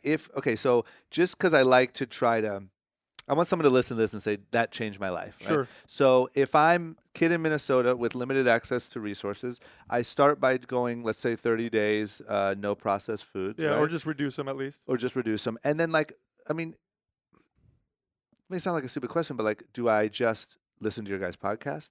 Is there a good blog that I read? Like, how do I I'll help you. continue to evolve and find my own thing? I'll give you some specific steps, okay? Because I know this. I get that all the time, right? Like, what do I do specifically? Because it's a big C. It's easier to wrap your navigate. brain around. And here's what always goes wrong, right? Is when you have a diet with a tricky name, and it's this easy, and it's that, all the things that you guys are against. The reason so many people do it is because now you have the action right now. I just got it. In 10 seconds, I know what I'm doing for the next month. And I just think that a lot of times the good stuff is harder to explain. You know, where people say you need to do better, but don't tell people how to, you know what I mean? No, here's some specifics. Too complex in this presentation. So here's some specifics. So I gave you one, right? Reduce or eliminate highly processed foods. Here's number 2. And it's great that we live in this day and age. Get yourself a food tracking app. So like MyFitnessPal or Fat Secret, they're free, super easy to use. Start tracking the food that you're eating so you can start to see, because people have no idea. They have no idea how many grams of proteins, fats, and carbohydrates, and they have no idea how many calories they're eating. Start tracking those things. Start to see what your trends look like. And then from there, now you're more aware of what you're actually eating. From there, there's a couple places you can go. One is if you want to lose weight, try to reduce that amount by a little bit, between 300 to 500 calories. If you're trying to gain weight, try to increase it by a little bit, by 300 to 500 calories. And if your goal is to build muscle, get anywhere between 0.6 to maybe 0.8 grams of protein per pound of body weight if you're relatively lean. So if you're a 200-pound guy, then you're probably aiming for about 170 grams of protein. If you're a 130-pound girl, right around 100 to 110 grams of protein. And then fats and carbohydrates, you can play with those a little bit. Now, my experience tells me that most people do better with a little bit more fat and a little bit less carbohydrates. But here's where the work comes in. This is where you start to figure yourself out. But you can't do that unless you track. You have to track first, because if I feel great or I feel bad and I don't know how many grams of this I'm eating, how many grams of that, I can't go back and see why I'm feeling bad or why I'm feeling good. You have to nail down what's giving me diarrhea. That was it. Was it the Taco Bell or the McDonald's? But it's, I'll tell you what, it's hard. And the reason why it's hard, and this is cliche, right? What do you always hear, right? It's a lifestyle change. You have to make it a part of your lifestyle. It can't be temporary. Lifestyle changes come from behavioral changes. Changing your fundamental behavior takes a while. It's not an overnight thing. It's not an easy thing to do. So it is a slow process. Understand that it's a slow process. Enjoy the process. And then don't forget the first thing that I said, which was give yourself small challenges that are challenging but realistic, and stick to those. And when they become easy, then you can add another layer to it, and that's it. And what you'll find is if you follow this every day of becoming incrementally better, just like 1% better every single day, 3 to 6 months, those differences become absolutely dramatic. You could go through Mind Pump University in 30 days, which is absolutely free for everybody, which is our free 30 days of coaching. So we offer this on our website. It's absolutely free. What's the website? So it's mindpumpmedia.com. Okay. And they go in there, and what we have done is we have curated all this fucking information that we've given to 30 of the most impactful days that we think we can make on somebody's life. And we touch on all major topics that we've talked about to clients over all these years. And so we took all the podcast information, and it's like to the minute. So if you want to know, like, let's say you're a muscle building guy and you've heard this shit about protein, like people, have you heard these guys say this and that guy say that? And you want to hear what Mind Pump has to say? Well, there's a day that's dedicated just to protein. And then there shows you little hyperlinks to every episode where we talked at the minute about that topic. And so if you want to learn more, now let's say you know a lot about protein, so you don't care, but then day 3 we get into like gut health. And you're like, oh shit, I don't know very much about that, and I want to hear what they have to say. You can go right to all that. So that we did 30 days. We curated all the information that we've done over the last 600 to 700 episodes. And then we also just released and these are all free things. So I want people to know this and stuff we're trying to sell to people. It's free. Go fucking, if you want to learn, if you care, and you want to learn, and you want to learn. Excuse now. Right. You need a plan like right now. And it's only 30 days. I promise if you actually go through this in 30 days, it'll blow your fucking mind. I don't care who you are, what your goals are. Just learn for 30 days. So go through that. And then we just recently released the 30 Days of Fitness with Mind Pump, which is on our YouTube channel. So that's on Mind Pump. It's a free 1-month workout. Yeah. Every day. And it gives you something, a basic task. And the way we created it is like, okay, we know, so even the most healthy, fit people fall on and off the wagon. So if we just got someone coming off the wagon, right, and they're about to get started on their plan, they've been off for a month or two, or someone who's never worked out before, how would we start the average person for 30 days? And what would their kind of workouts look like before we progress them maybe into one of our more advanced programs?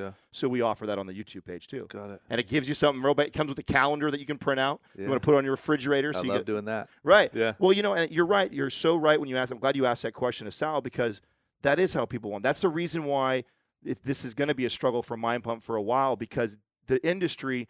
That's what they're good at is knowing that let's just give people easy. They want them the easy. quick. We'll give And them it's not here's only the pill. that's what they're good at, but that's what people want. Right. Yeah, It is Like, what you know what I mean? Like, people they're feeding don't it to want 'em, the real, you know, and like what I've learned, and I always use fitness references, once again, even though I know nothing about it, for life because it ties in so well, right? It's like, It's you a know, microcosm of life. It is an example of life. It really is. And I think that, like, you can switch your addictions from being sugar and, let's say, partying, alcohol, all the negative stuff, Right. whether it be in fitness or in life, when you refocus those and put it on learning and making small progress, and once you start to see progress, that's what you get addicted to, right? And I think that a lot of people, especially a lot of, you know, I'm from Ohio, and fitness is not a massive thing there, at least not where the area that I'm from.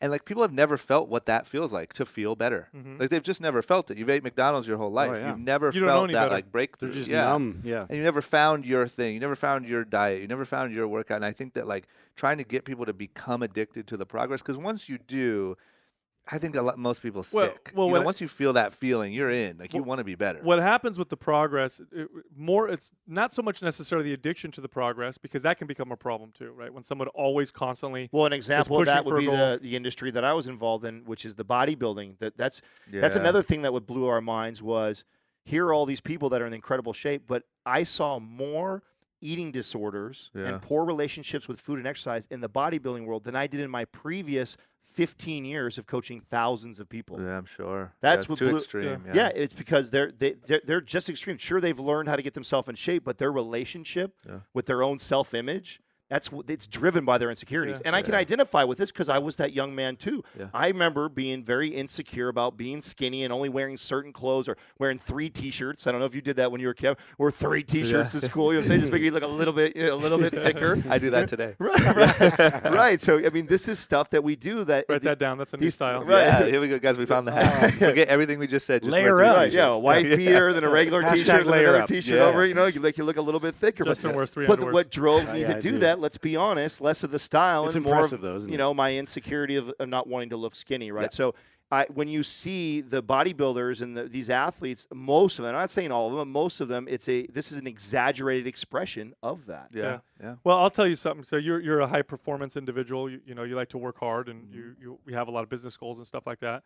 Consider this, and this is a marketing term, but when you utilize fitness properly, or you utilize exercise properly, you're trading dimes for nickels or quarters for nickels. In other words, if you go and devote 3 hours a week to proper exercise, you're going to get 5 or 6 hours in productivity in return. And you've probably already experienced this, right? When you feel good, you're just more effective at everything else that you do. And I say that to you because you are one of those type A individuals, and I guarantee your people who listen to your podcast, probably a good percentage of them are also those kind of people, and they may be thinking to themselves like, man, I ain't got time to go spend time working out. I got this goal that I want to accomplish at work, or I'm trying to be this. And yet you want to be more efficient, right? So and you want to true, get to yeah. that point where you have that clarity and that focus. And, Yeah. and you know, fitness is crucial for that. It makes you more effective, and you don't need to do it a bunch of 100% across the board. Every single client that I ever had in my entire life that told me they didn't have time, when we made the time, they all of a sudden found more time. Everyone has time. Every Every single listener Yes. of mine has time. Right. Right? We all do. I do. We all do. Right. But yeah, I agree. I agree with that wholeheartedly. I just think that that's, once again, like, it's just the easy way out. And I use it too, right? Don't get me wrong. I still chug coffee. We all do. Don't work Sure, out sure. all the time. You know, whatever. I do my little soul cycle and like, all right, I'm healthy, right? But I get it, man. It's just that reprogram. But I'm fascinated by it. I would say that I just think that, like, as a whole, I have made it a long time and been relatively successful in this business life that we all live, right? But I think that the biggest thing that has been lacking is this element, paying attention to what I eat and the fitness aspect, and just knowing, once again, I don't need to be like the most ripped, greatest looking No. guy in the world. It's just, I know that is a place where I'm lacking, and I've never gotten that education, but I know how incredibly valuable it is. And I know that's the only way I'm going to go to the next level. Right, I can stay here in my life with the knowledge that I have this far, but I think that actually upgrading. That's why I love doing this podcast so much, because I'm sitting here learning. But I think upgrading all of those things will really take my entire life to the next level. And I think for a lot of the listeners too, that's why I think it's so We had fascinating. we had an interesting experience not that long ago where we had a guest on our show, Paul Check, and this is right along the lines of what you're talking about. We all had dinner together, and he's a highly intelligent individual. He's also a little out there, right? So he's a little bit eccentric. He's very out there. We love Uncle Paul. And we all had dinner together, and he gets his food served to him, and he does this like thing over it where he like puts his hands over it, and and I'm thinking like, is he praying? Like I knew he's not religious. Like what's going on here? So after he was done, I asked him. I said, "Were you praying? I didn't know you were a religious individual." And he goes, "No, I'm not religious." He goes, "I'm just asking the food if it's going to be good for my body, and I'm asking my body if this is what it wants, and I'm doing this back and forth." And at that split second, I'm thinking, this guy's really weird. Yeah. But I stopped myself from thinking that, and I said, well, okay, this guy's been in our industry for a very long time. He's 55 years old, can lift all of us under the table. Yeah. Is the most fit and one of the most intelligent people I ever met. And so I started to think about it for a second, and I started to think about what he was doing and how there's maybe a positive side to that. And then I realized that, again, just like fasting, across all cultures, across all major religions, there's some kind of ritual that tends to happen before we eat. In Christian religions, you pray before you eat. You thank God or whatever. And so what you're literally doing when you're doing that is you're becoming aware at that moment with what you're about to do. You're just becoming aware. Now, imagine if you made that practice. Imagine if before you ate something, you stopped, gave yourself 5 seconds, and said to yourself quietly, is this taking care of myself as if I were taking care of someone that I actually cared about? Is this what my body and my mind and my spirit need at this moment? Imagine doing that in front of a Pop-Tart, right? You got a Pop-Tart in front of you in the morning. Or a protein shake. What are the odds you're going to eat that Pop-Tart now? Probably a lot smaller. Yep. Probably a lot smaller. So really it goes all the way back down to this fundamental core, which is take care of yourself the way you would take care of someone that you actually cared about. Yeah. If you do that, you will find that the decisions that it drives you to make, and you listen to that voice, you'll start making some pretty awesome decisions. Now, this doesn't mean that you become a nutrition or fitness fanatic or Nazi, because there's a term for that. It's called orthorexia, and it's also unhealthy. Sometimes you may take your staff out because you guys just crushed goal, and you just did this amazing thing in this launch of this, new, line came out, and everybody's loving it, and you're celebrating. You go out, and you're like, okay, should I have this alcohol and these hors d'oeuvres right now? And you think to yourself, well, yes, because right now I'm connecting with my team.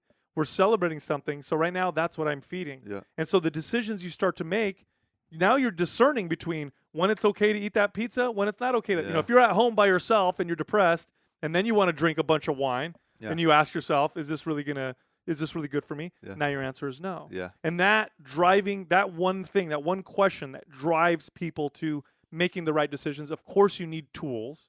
So of course you can't just do that. You need tools like the food trackers or a really good fitness program like some of the ones we created that can give you that scaffolding, can tell you what to do so you can follow it. Yeah. But you have to follow that right there, because if you don't follow that, if it becomes, I hate the way I look, I hate my body, I'm disgusted with myself, and then you try to train based off of that, or you try to feed yourself based off that, it ain't going to work. Yeah. Because either A, you're going to punish yourself with nutrition or exercise, because yesterday I ate that burrito, today I hate myself, so now I'm going to go beat the crap out of myself even though I only got 5 hours of opposite sleep. of what you Yeah. do. Or- the most common thing. Or that'll drive me to be consistent, but after a certain point, I'm sick of hating myself. Yeah. Like, I don't want to fucking hate myself. Yeah. Fuck this It's shit. I'm tiring. Yeah, screw this. I'm just going to eat whatever I want. I'm just not going to care anymore. And that's what ends up happening. Yeah. So really, that's the fundamental root of all of it. And if you can get down to that and ask yourself that silly, stupid question, and it sounds funny. I know if you're listening to this podcast right now, like, that sounds stupid. Try it. I promise you. Try it for 5 seconds before you eat something. Ask yourself, is this what I really need if I'm taking care of myself, like someone I care about? Watch what happens to your decisions. Now, what'll probably happen is a lot of people won't do it because they don't want the answer. Yeah. They want to stay unaware. Yeah, of course. In which case, I can't help you. Yep. But if you want to become more aware, try that right there and see what happens. Yeah, huge. Let me ask you a couple questions before we get done about the business side of it, right? Because I'm so fascinated by that also. So my first question is, how did you guys land on a podcast to start? Like, why, of all these things, you had all these things. Why was that the platform you chose? We like to talk. Well, it's the same with me. That's a good I'm like, fit. I can talk here. I have That's no not- rules. I can do whatever I want. That's Okay. not completely true. It was somewhat accidental. like you, we all too. Even though we're fitness guys, we're all serial entrepreneurs, and we're very, very fascinated by business and the evolution of it and what's going on. And I think that, God, I think the first podcast I ever heard was almost 8-9 years ago.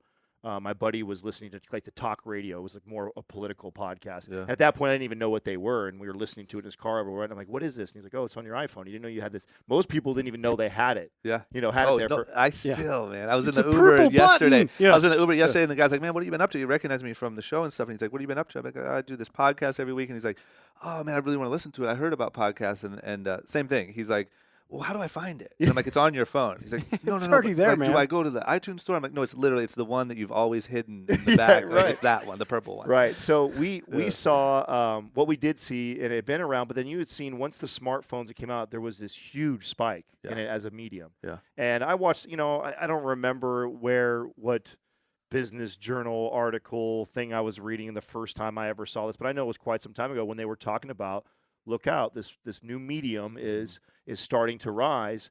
And that made me at that time start to go look at like the fitness ones. I was like, okay, well, maybe there's some stuff for me to find. And I found some, and I was listening to some podcasts, but as I'm listening to them, I'm like, I like this podcast because it's really informative. Like I like the science. This guy brings doctors on and scientists all the time, and I like to learn more. And so it was kind of feeding that side for me. Yeah. And then I listened to this other podcast. It would be just funny, Yeah. like guys that were into sports and things like that and fashion, but they were kind of funny and loose talk. Like I enjoyed that a lot. And I thought, you know what? In my particular space in fitness, I don't see anyone really entertaining and educating at the same time. And I feel like there's a lot of room for us to do that. And I think everybody kind of noticed that right away. We all had kind of had our own experience with already looking at podcasts. And when we saw, okay, if we were to break into and start off as fitness, because our true goal is to actually completely break and leave fitness. So we started off because that's our expertise. If we're going to come out and be an authority about something. Well, what's that look like? What would it be? So, and you see it right now already with even having guys like you on our show. Like we talk a lot about entrepreneurship. Got it. We just had a political guy on the show just the other day. So we go all over. And, Mind Pump really doesn't just stand for fitness. It's really it's a great name, right?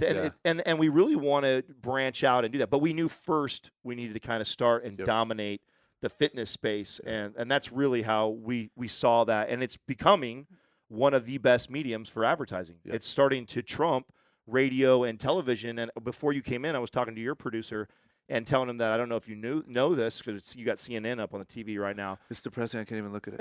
Oh man. But It got left on, Joe Rogan's getting more views than CNN and Fox News combined, which is absolutely fucking Killing it. right? It's mind blowing, but digital media is taking over. Yeah. Period. End of story. Podcasting is still exploding, and the thing that really drew us to podcasting was we could just start one.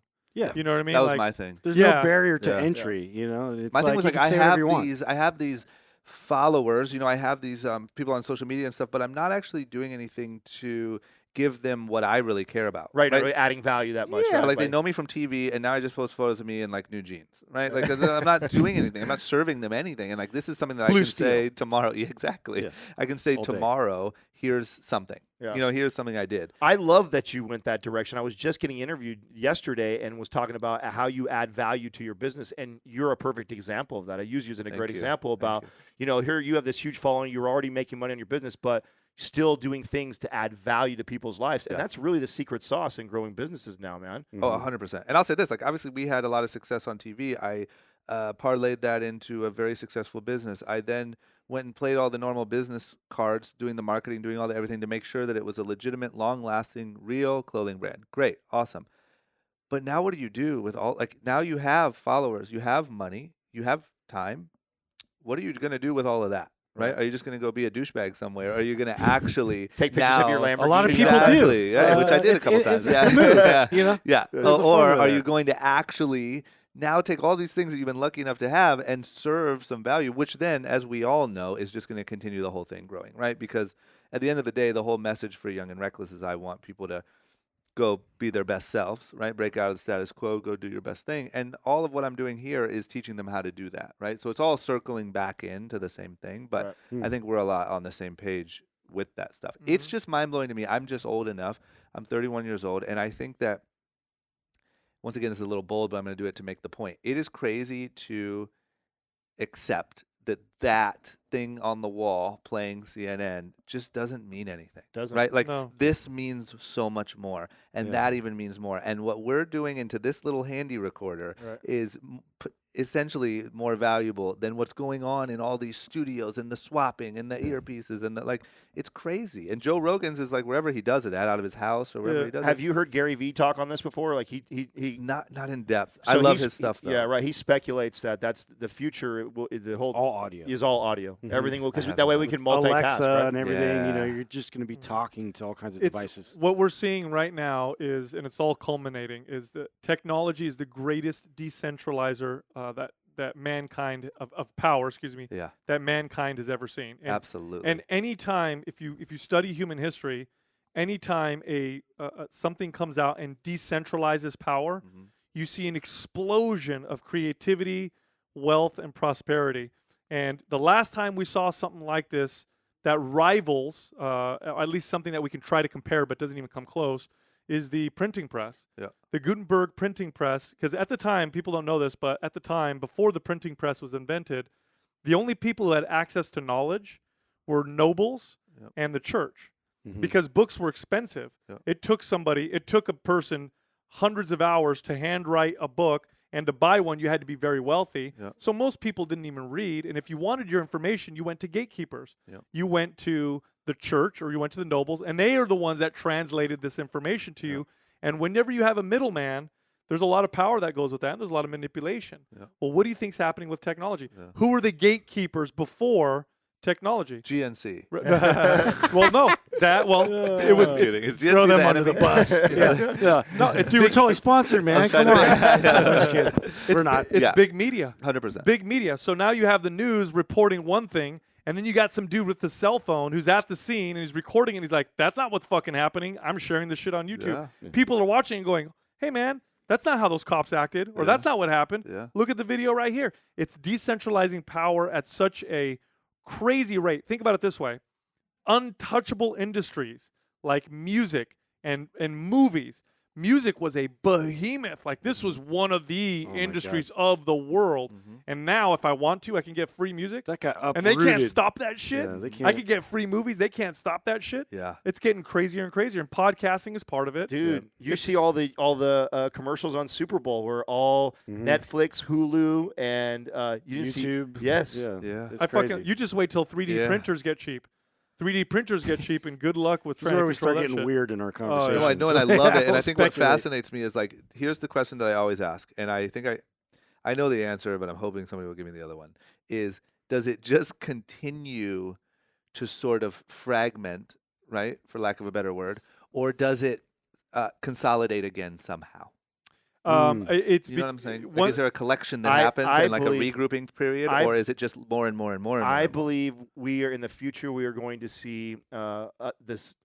We divide, and you're going to have the plugged-in people, and you're going to have the unplugged people. This sounds like a sci-fi book or Yeah. something, doesn't it? and I It and does. w- It's when the you they made plugged-in it people. surrogates. Yeah. right, Something like that. because Yeah. look what you're seeing. Bruce An Willis. example of what I'm saying right now. So We're always going to have Amish.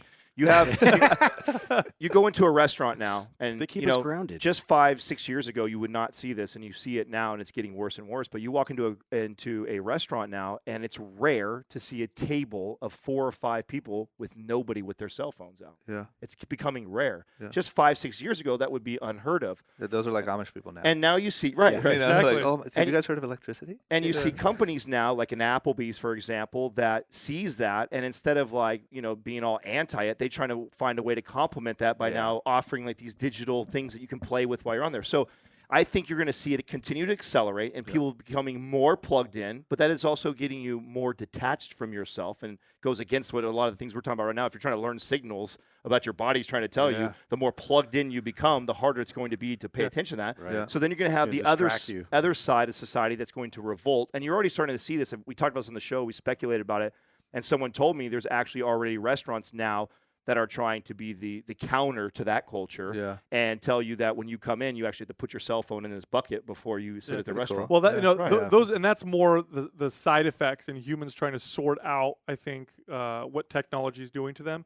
But in terms of is this decentralized power going to centralize? Yeah. No. The toothpaste, once the toothpaste is out of the tube, it's hard to put it back in. It's going to become more and more and more decentralized. We'll talk about your industry, for example, right? Yeah. It's not unforeseeable. Now, I don't know how soon this will happen, but for sure it's probably going to happen where 3D printers will be so cheap that rather than selling a shirt or pair of jeans that's made, you're going to sell a program and someone's going to upload the program. All the artwork and all that all they have stuff is the raw for them to materials. They hit download, print, and it prints out their shirt for them. Right. Now, think about how much cheaper that's going to make the production. Think about how more efficient that's going to be and how that's going to completely disrupt and change that industry. And it's going to keep happening more and more. They've figured out ways now to print drugs. There's actually ways now where they can print molecule by molecule a substance. Yes. Right? So people will be able to print medicine. Yep. You know, gun control. We have this big gun control thing going on right now. Yeah. Imagine if you print your own gun. Yeah. So it's going to be extremely decentralized, very free,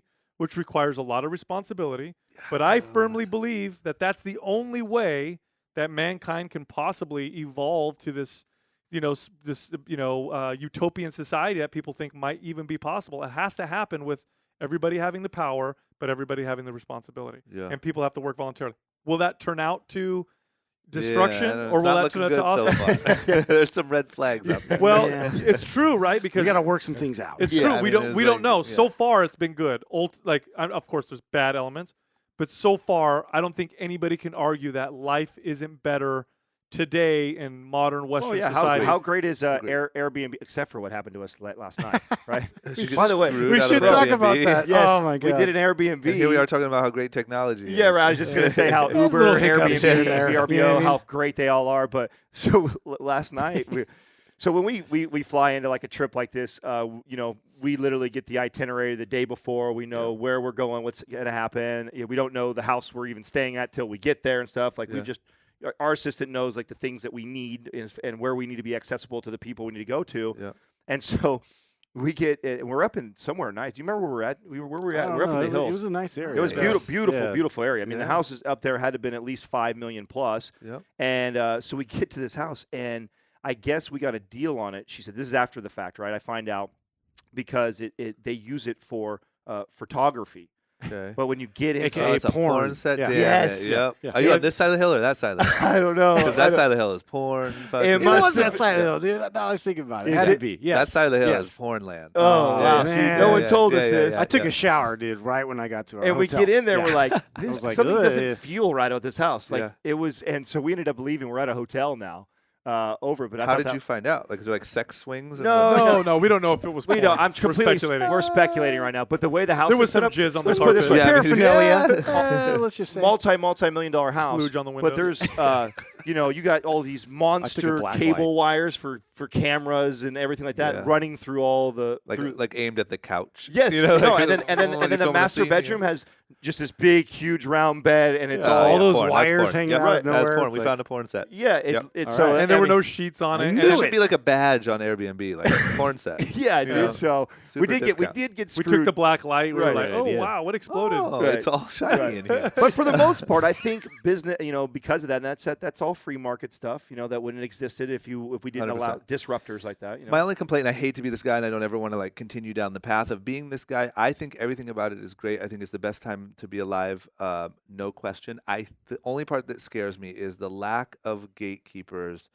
I believe is cheapening the American entertainment palette, or maybe knowledge palette, or maybe, you know what I'm saying? Like, it seems like there's a lot of things that, like, I don't know if there will ever be another, I don't know, Michael Jackson again, right? Because could that person even get through all the noise that is what's going on right now? That's the loudest wins. And it's it feels a lot of loudest wins culture and not smartest wins or best. Well, it's just wins. different. It's different. And what happens is, so this is one of the things about, it's got to play itself out. Yeah. And this is one of the things about open market or free market societies is that they are a reflection of society because they're driven by the consumer. Yep. And sometimes that reflection, people don't like it. We don't like it. And what they want to do is they want to put controls on it. But in reality, we have to let the consumer drive it because that's what makes it efficient. That's what promotes prosperity. And we really don't know what that's going to look like. So, but don't you think it's sort of, sorry, just a question. Don't Sure. you think that it's sort of life imitates art, it imitates life, right? Don't you think that the market can also be swayed by the quality of what they're being given? What do you mean?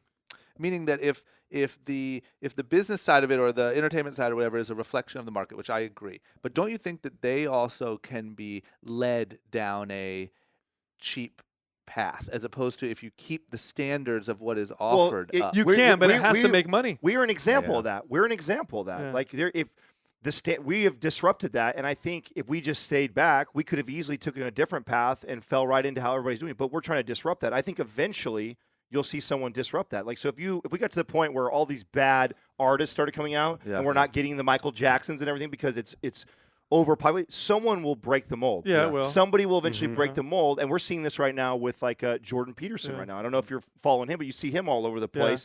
You see these people that come in, and eventually somebody is counter the message they've been being fed, and if it makes a lot of fucking sense, right? Yeah, you guys are the Well, think about it this way: YouTube. Let's talk about YouTube for a second. 5 years ago, if you were looking at top YouTube channels, the production was super amateur. No, Yeah. five years ago, 10 Grandma's years ago, basement. it was bad. Oh. Today, if you want to rock on YouTube, you got to have more production. You got to have more podcasting. It's increasing in it kind of production fell off value. a cliff and then came back because it's getting Right. more and more competitive, and so it'll probably become more and more competitive. You'll see better quality. I'm pretty sure YouTube channels 20 years ago from now are going to be highly produced and more competitive, and there's still probably going to be a market for real amateur type stuff as well. But again, we drive it, and people find value in it, and that's awesome. Yeah. I think generally it's probably better. Do I think that it's going to be as easy to be some musician or artist who's like a super mega ultra bazillionaire in the future? No, I think it'll be harder because in the past you could control a lot of that. Yeah. In the future, You can snuff out competition. yeah, you may have to make more money by actually being there in person, by doing good concerts and stuff like that, because you can't necessarily control the sales like you could before. One thing that I saw that obviously really hurt my feelings and is still making me bitter and having this conversation is every year I go home for Christmas, I always talk to my little cousins, because young kids in Akron, Ohio, right? Like, what's like the core of this country thinking, right? Sure. And every year that I go home and say, what are you listening to? Who would you like to meet? Oh, I live in LA. If I could call anyone for you, who would you want me to call? And it went from is it all YouTube like stars? Logan Paul? it went from like the obvious, like Justin Bieber's and all them, right? To this year it was Logan and Jake Paul, and I was like, and like you just see that like it goes from, once again, here's me being overly concerned and starting to get old, but you see Get off my lawn. you see young kids go from Slow down. trying to practice, let's say, singing or dancing or wanting a skill or playing guitar or whatever it may be, to wanting to run around like the grocery store and knock into shit. You know what I mean? It's like, what are you learning from Jake and Logan Paul? Like you want to like yell at your neighbors and throw snowballs at them. I get it. We've all done that, but it's showing that that's a way to win now. And that's a way to get really rich now and really famous now. And those are the type of things where I'm like, man, what if 20 years from now, it's just this sort of sea of very slightly talented, but like who's the loudest? You know what I'm saying? So Idiocracy. and this is a common thing. Like, it's common for as people get older, like we are, to be very nostalgic on the past and to look at the new stuff and be like, this is going to be terrible. This is going to be worse. Yeah.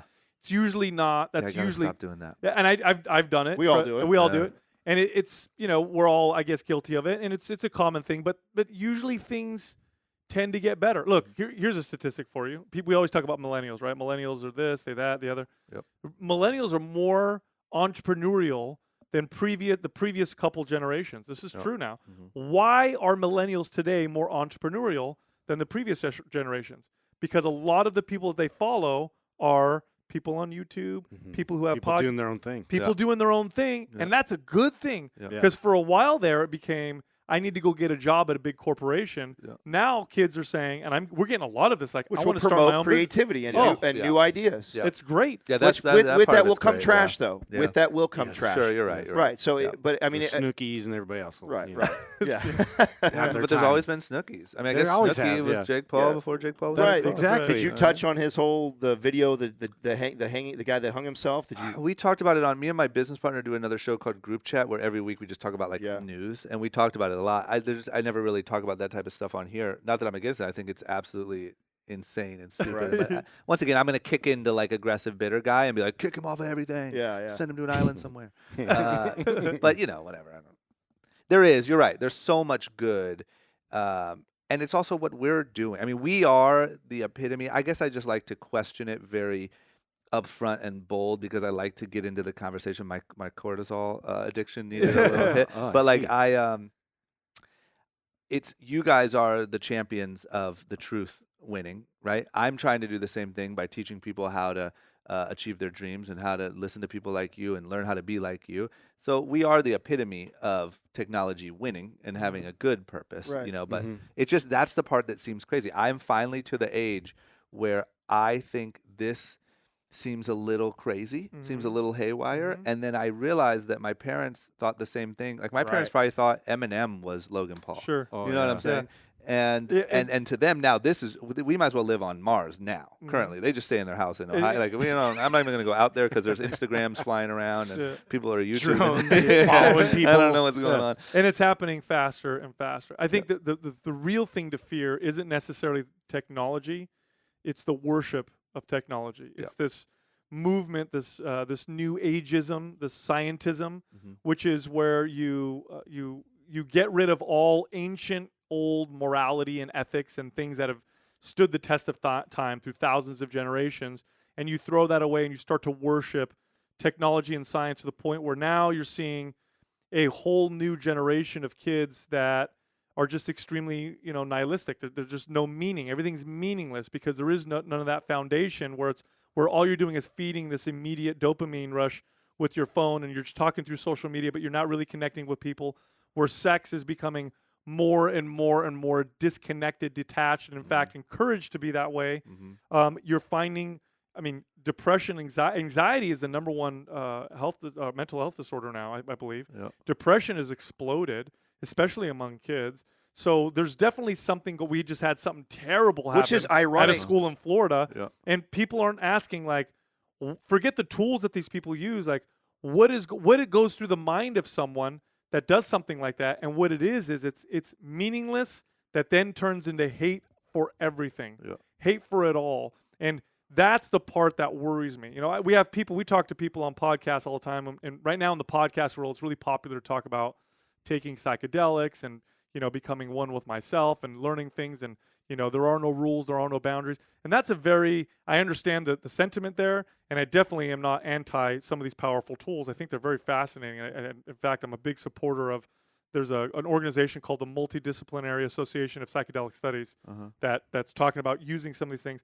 But when people start to worship them and break down this ancient wisdom that we've had for thousands of years and start to question everything and then say there is no rules, now what is life, and it becomes this meaningless thing, you can get very dangerous because people need a foundation. We need a foundation of belief. And for anybody who's disagreeing, who's listening right now saying, no, that's not true, we don't need that, we can, all I have to do is show you the 20th century, where we had, I tell you what, the atrocities of the 20th century, the deaths that were caused by communism, those weren't because of Lenin and or Stalin, and they weren't because of Mao. They were because of all the people who followed along and believed in this fundamentally flawed system. Hitler didn't kill the Jews. It was a bunch of people who believed in this fundamental system that was flawed. And that's the thing that worries me a little bit, is that we're getting so advanced and so smart that we are now our own gods or whatever. And I'm not pro-religion either, by the way. I'm not a religious individual.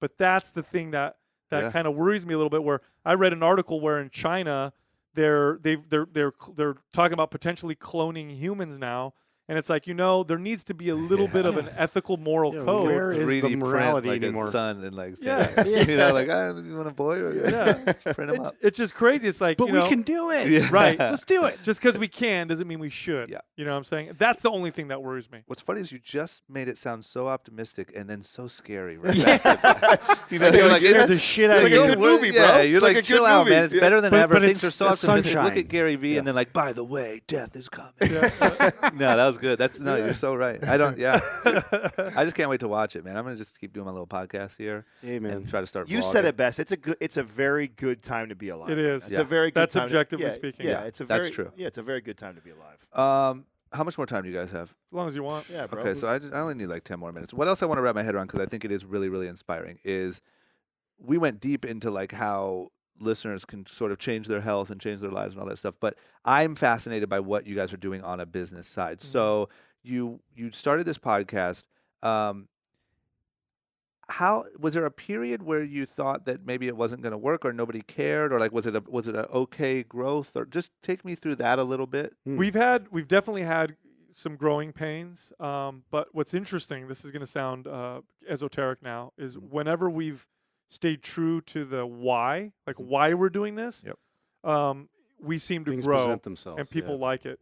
We want to provide as much good quality information as possible through as many mediums as possible. So we have a YouTube channel, we have a podcast, we're on social media, and we just want to, and we also want to be mavens for good information. So we want to try and find good people that maybe aren't the best at communicating it, or maybe aren't the best marketers and promoters of themselves. Yep. We want to grab these people and say, hey, come with us because we are good at that. Let's get what you're saying out there so more people have more good resources. Yep. Because a good friend of ours, Tom Billieu, which I think you're Yeah, familiar, love Tom. Yep. he said something that was really impactful to us a long time ago, and he said, we are entering into an era where everything that can be free will be free. So you're either going to figure it out or you're going to learn that lesson the hard way. And so we're just trying to do that as much as possible. That's why we work so hard to produce as much content as possible. And so far, it's been serving us well. But do I know what the future looks like? Gosh, I don't know, man. I think it looks like we're bigger. We've got more shows. We've got more people we're working with, more collaborations. Yeah.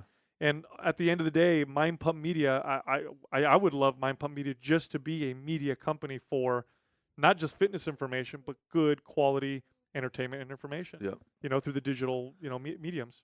And how long after starting the pod did you start layering in all this YouTube content? That was one of the biggest mistakes that we made. Yeah. Okay. So you talk about growing pains. We got to a point where, and it was a whole year before we decided to monetize. So for the first year, all of us were still working our other businesses or doing other things to make sure that we could support our families. And once we started monetizing, we waited to monetize until we felt like our audience was just like begging for it. Yeah.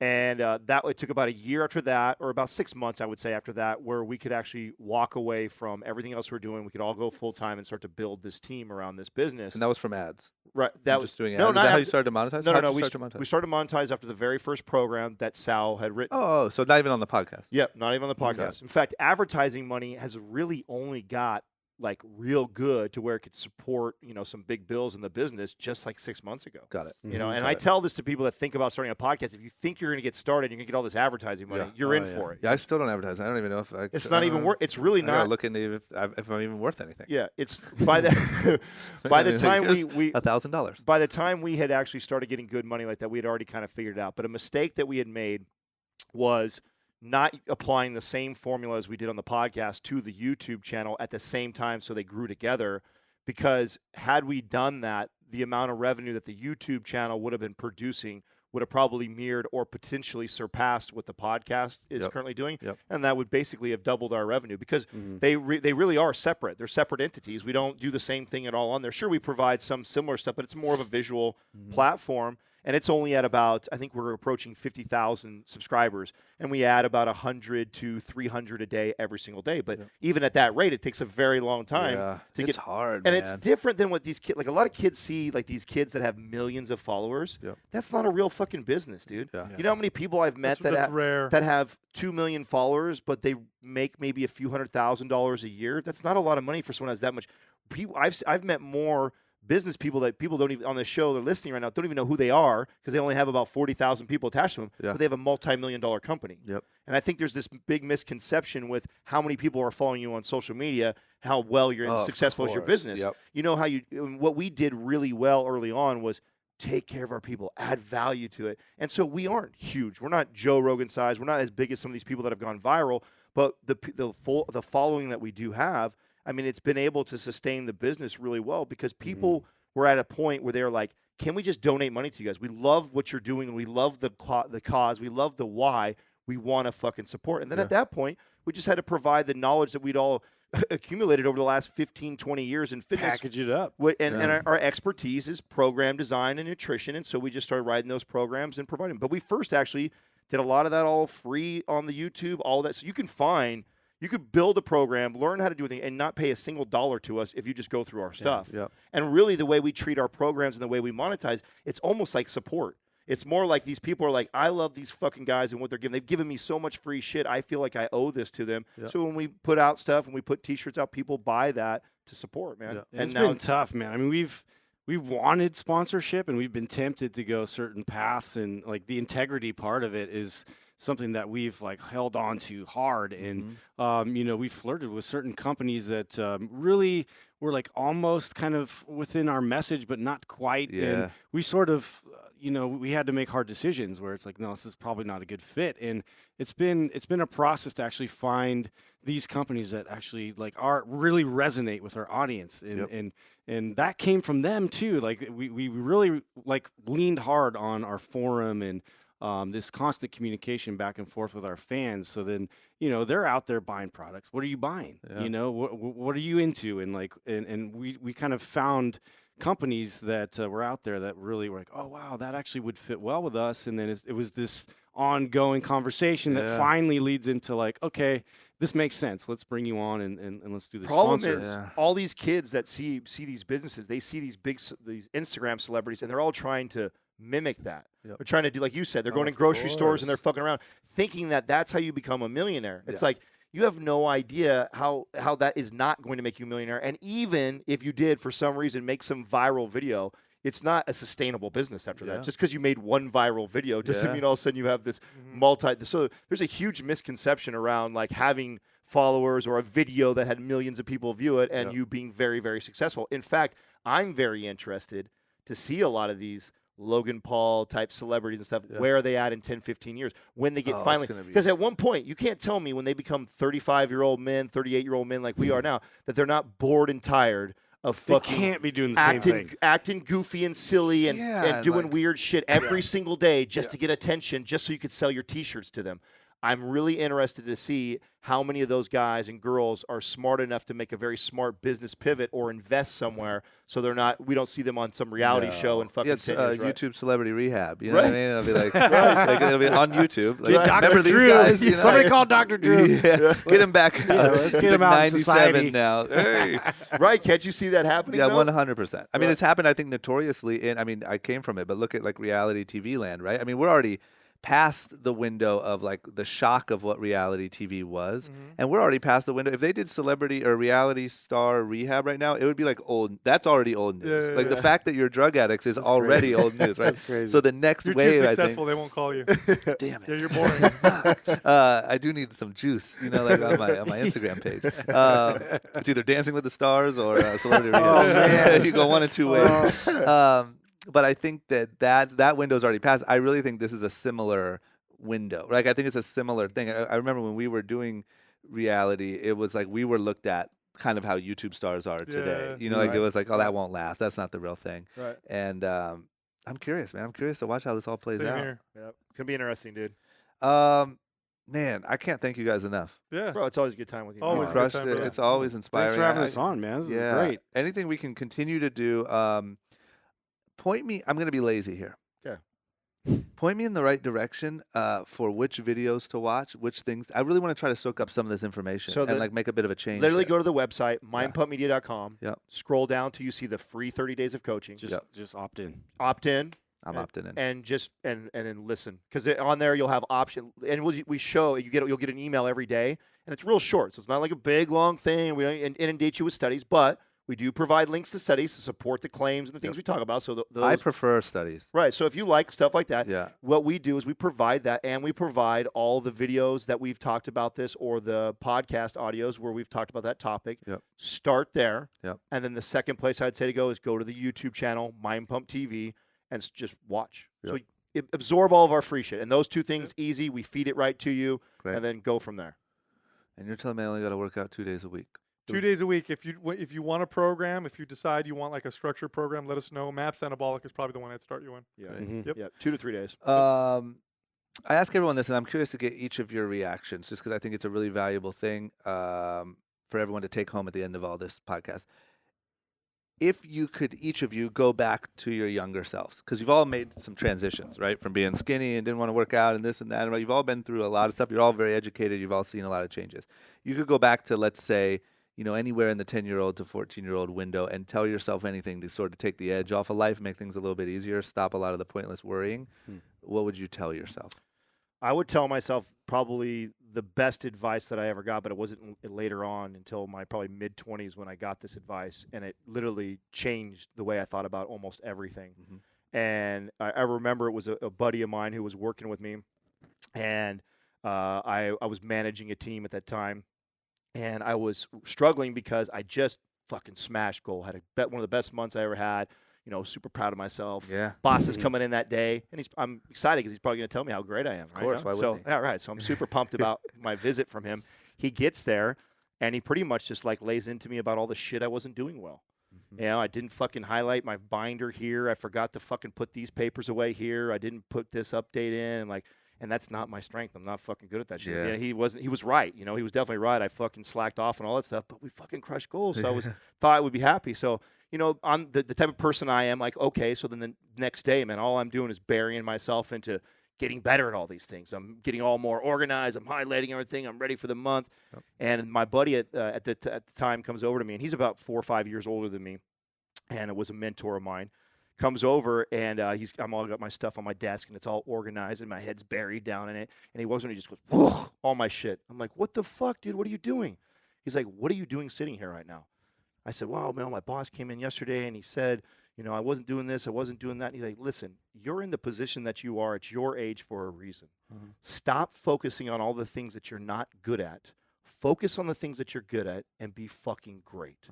And that, this light bulb went off for me. And it also gave me permission to be like, oh, cool. Yeah. You know what I'm saying? So I was like, this is a win all the way around. And I saw the difference that it made in business for me to have that attitude. And I think a lot of times it's tough for people because there's a lot of bad managers out there and people that call themselves leaders that are constantly nitpicking all the things that you're not doing good in your job. I mean, high school is set up to do that. Right. And so you might be incredible at this, but do you know algebra? Right.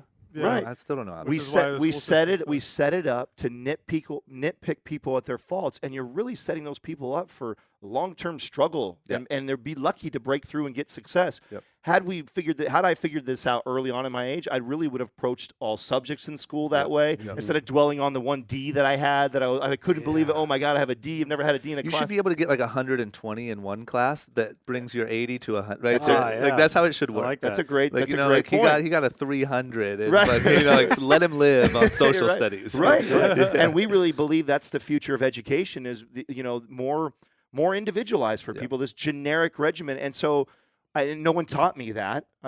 You said school set you up for the opposite. You're failing at something, get better at it. That's how you get better, you think.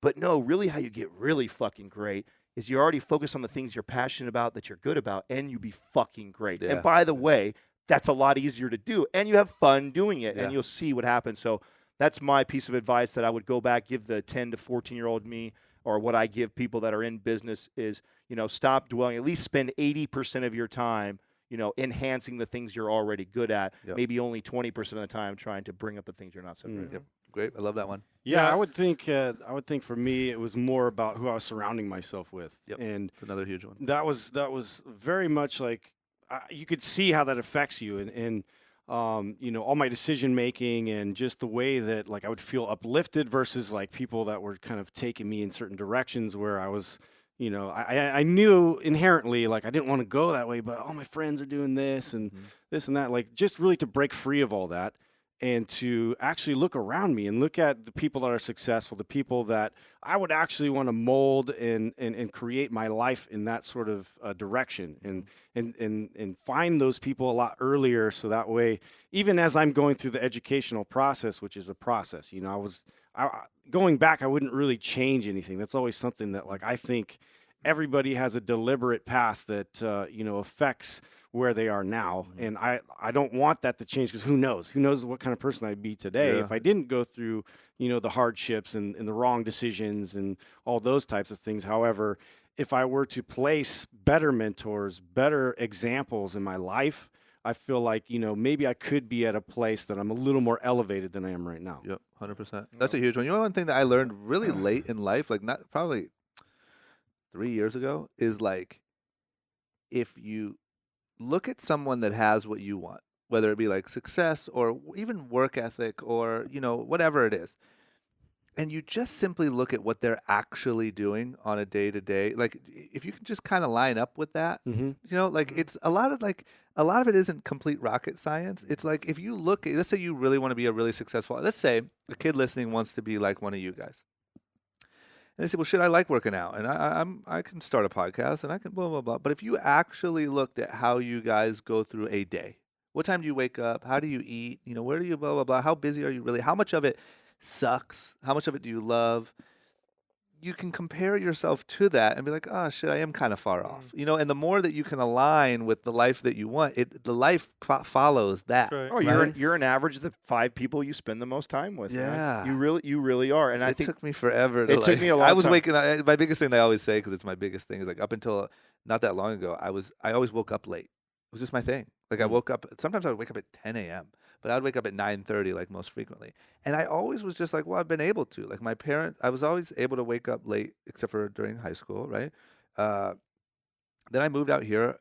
I didn't have to be up that early. And point is, that's the stupidest thing ever. And for the person that I think that I am, and that I tell people that I am, and I run a business and a podcast, and I'm an entrepreneur, like, you can't meet any successful entrepreneur that wakes up at 9:30. It doesn't exist. They don't exist on Earth. I was trying to be the only one. And it's like, you just notice when you start getting up, now I get up at 7, which is still like decent, but it just all makes more sense. Right. Like, you're like, oh shit, you have time to do things, and then you start your day and whatever. So it's tough stupid, because but it's one of the dumbest things. I was like, oh. You were able to have a lot of success, though, without it. That's why. I mean, Lewis Howes gets into this. Like, this is our mask, right? You have this mask, but that you think that's, well, I can get it done because I haven't done it. But what is it that provides when you do get up early? Well, it gives you another 2-3 hours in the day. And they have studies around this. The most productive time that all humans are first thing in the morning and right before night. Yeah. That's our most productive times. Yeah. And if you're already waiting to get up at 9:30 or 10, you're already cutting out half of the most productive time that you potentially have for yourself. Yeah. So you're really running with half of all your full potential. Yeah. And so when you tap into that, it's like, holy shit, like it was the stupidest thing. That I was like, oh, okay. Like, why am I doing that? Yeah, and then it took me on this little pursuit like a few years ago of like trying to learn as much as I could about what people actually do on a day-to-day basis, right? Because if you just look at like, here's what, being extreme here, what does Elon Musk's day look like? Oh, insane. Everyone can say, I want to be launch rockets into space and attach cars to them and do all this shit, but like, do you want to do all of that? Yeah. Exactly. Yeah, man, I'm going to launch some rockets. I know. Put a car out there. It's easy to look at and be like, I'm going to be Elon Musk one day, but it's like, do you really want to live the life that he lived? Well, can you really do it? He's a madman. And it's totally unfair to compare yourself to someone else, because you know everything about yourself. You know yourself very, very well. You know yourself so well that you probably hate yourself a lot of times because you know all the shitty thoughts that you have and all the things that you do or whatever. You don't know anything in comparison about other people. So how the hell can you possibly compare yourself to that guy over there who's got a lot of money? You don't know how, maybe his wife left him, maybe he's depressed, maybe whatever. Maybe he busts his ass, 15 hours a day. Yeah. You have no idea. So comparing yourself to other people, super unfair. Yeah, it's super unfair. Yeah. You can only compare yourself to you, yesterday, basically. Yeah, yeah. That's it. Agreed. What's yours? It's an interesting question. I've had that question quite a few times asked, and being on podcasts, and my answers, have ranged from a few different things. But the more I think about it, I mean, there's definitely wisdom that I have now that I could tell myself, my younger self. But sometimes I wonder, is it wisdom because I know the answer, or is it wisdom because of the process that it took me to get that answer. You know what I'm saying? I do 100%. Like, you know, I may know now that I need to take care of myself, like somebody who, like I care, like someone I care about, right? That's something we talked about earlier. But would that mean the same if I just got that answer versus the process it took me to finally come to the point where it really fucking, like I really knew that thing. So I guess the thing that I would tell myself if I went back in time, what would be trust the process and everything will be okay. I guess that's pretty much it, because there's nothing I could tell myself that I would give myself that would give them the actual answer or the actual wisdom, because I didn't earn it at that point. The reason why I didn't know it at 14 years old is because I didn't earn to know it at 14 years old. I didn't deserve to know it at 14 years old. You wouldn't even have listened to yourself. And I wouldn't have done shit with it at 14 years old because I didn't really know it. So what I I think try that's to pretty much it. what I try to spot is like sometimes I'll and I forget where I got this from, but I will pretend in moments like I am, let's hope, 95 years old, literally on my deathbed. Yeah. Like I know that I'm about to die. And I look back into my moment right here. And what are the things that I'm like worried about? And it's even the reason why I say 12 or 14 is because usually they're even more like just ridiculous. Sure, right? sure. But what are the things that I'm worried about right now That you'll probably think are that ridiculous. mean nothing? And That's I'm right. wasting so much time because it's funny how when you look back 5 years from now, you see things like, man, I was worried about that and that and that. And then I instantly think, well, shit, there's equivalents of those right now that I'm doing right now. I speculate on some of those things too. What? I think the way we are all on our phones is something that we're going to look back and think, what the fuck are we like, doing? damn it, Because what what's we're the seeing, connection? you know what we're seeing right Yeah. now in young kids and stuff, you're seeing the way it's starting to shape their bodies. Yeah. Because Like we just a yes, phone body. Oh, Yes. it's getting Yeah. really bad. And that's- we used to only see that in Banana phone adults. body. Yeah, we used to only see that in 60, 70-year-old adults Yeah. for years that have been sitting in this forward position, but you're now seeing this at a very Yeah. young age. And I think the stuff that we're finding out about behavioral addiction that's happening with it, all the stuff that's going on with this connection Oh, to tech, dude. I think we're going to look in 10 years when we figure out what that was doing to us. We're all going to go like, oh, my God, I remember that thing was right by my head when I slept, and then I put it right to my Yeah. ear again, and then I got up and did it again, and then I went and ate, and I did it again. Wow, And you know, everyone's just was got taking a brain shit, tumors. right? Like, Like I- Shit, I man. try the way I think of that. The way I think of that question, I try and think like if I was an alien who just like dropped in on this world, and I looked at what everybody was doing, what would make me go like, "What the fuck is? Like, what are they doing?" You know what I'm saying? There's four of these humans sitting in front of each other, and all of them are glued to this thing. You know, here's a crazy one. This goes along with what Adam's talking about. Do you know the fastest growing segment of the male population with erectile dysfunction is men in their teens and 20s? That's the fastest growing Like segment. bigger than That's crazy. That's the fastest. 60-year-old. That's the fastest growing segment. yeah. Of course, people Yeah. still in advanced age have higher rates of it. Yeah. But doctors used to never see a 20-year-old that would come in and be like, I have ED. I can't get a boner. And why? Pornography. Pornography has son completely of a bitch. changed the game. Overly I saturated. thought you were pointing towards like radiation or something. No, was killing our no, day. it's pornography. It's pornography because, like, I mean, I don't know It's about so you. readily available. It was Yeah. never like that. Dude, remember how hard you had to work for a naked picture? Oh my God! I had 2 Playboys in the woods in the back of my Right. house, buried You in a were hole, lucky. It was and I was cold. like, "Time to go see Yeah, some tits." yeah. And Right. I've Oh, yeah. seen the same tits 100 And let times. me tell you something. I bet you could have traded those It was magazines. National Geographic for me. You probably could have. Yeah. You probably could have traded I those started magazines there. for some kid's bike. That's how valuable they were back then. I mean, 100%. bike. Yeah. I wouldn't have done the trade. Not interested. You're like, I already got I one of want your those. stupid I already got bike. one of Yeah. those. Yeah, no. But and so what's happening is because people are so inundated with pornography, it's training the brain to become desensitized to, because the male brain in particular is stimulated by novelty. Yep. So now you've got this crazy novelty where I can flip through an infinite number of videos and pictures, conditioning my brain that way. Now when I go have sex with my girlfriend, I can't get a boner. So now we're already starting to see these physical effects start to happen in kids as a result of technology. But there And you that's go just the again, tip of being the iceberg. scary. There you go, tip of the iceberg. In us. When you're saying everything's optimistic and no one can get boners. You know what it is? It's because whenever we have something that's tremendously power in human civilization, with human development or civilization, it comes with both sides. Right. Power comes with both sides. So fire, when fire was discovered and humans finally discovered fire, it could burn the fuck out of you. You could set villages on fire that you go to war with, or you could cook your food and warm yourself. Nuclear energy was the same thing with nuclear weapons, and all technologies like that. This is just one of them. Like processed foods, by the way. I know I talked about them as being evil. Processed foods solved a lot of hunger. Yeah. Like creating food that could be shelf stable Long-lasting was food. a fucking major breakthrough. But then along with that came obesity and diabetes and all these other problems that humans had never These seen are all before. new challenges for us. Yeah, You gotta so find your damn balance. technology's with tech, any of this that's thing. it. It's always about that. So humans, we're unique from animals because we have a consciousness. Yeah. We know the difference between right and wrong, and then it's up to us to choose. Animals don't.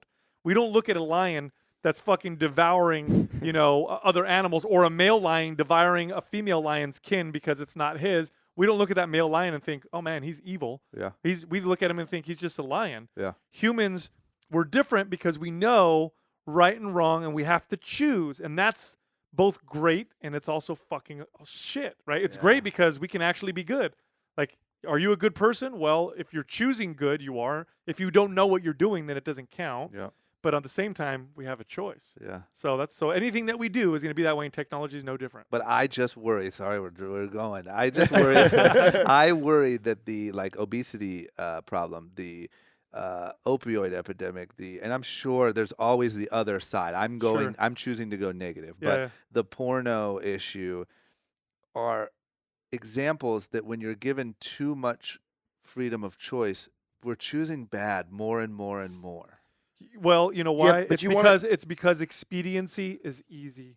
Yeah. It's easy. It's easy to make that choice, which is why, is what I said earlier, is we need that fundamental foundational moral code. That's why humans need that. We got to strengthen that back up. Because we can make a choice, and if that's our code, then we're more likely to choose the things that are not expedient. What do they call it? The road less traveled, or the right. Robert Frost. Yeah, exactly. Yeah. Well, that's what that Bringing it literally back. means.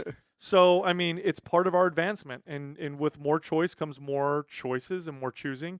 Are we going to end up bad? I don't know. You know what human civilization think tends to do? It tends to collapse and rebuild. I think we're smart. I mean, anything. Yeah. I think we're smart enough to recalibrate. I think that we're smart enough and that's what I'm saying. I like to speculate on this whole phone thing because everyone's praising it right now, talking about how awesome technology. The iPhone X is the fucking coolest thing that I've ever had. I love it. It's so badass how fast I can purchase things and it just recognizes my face. Like, we talk about all the great things, but not a lot of people yet are talking about all the other bad shit. And there's a few books out there. And I think the last time we met, I think I told you about the book Irresistible by Adam Atler, which is a great book that talks about this.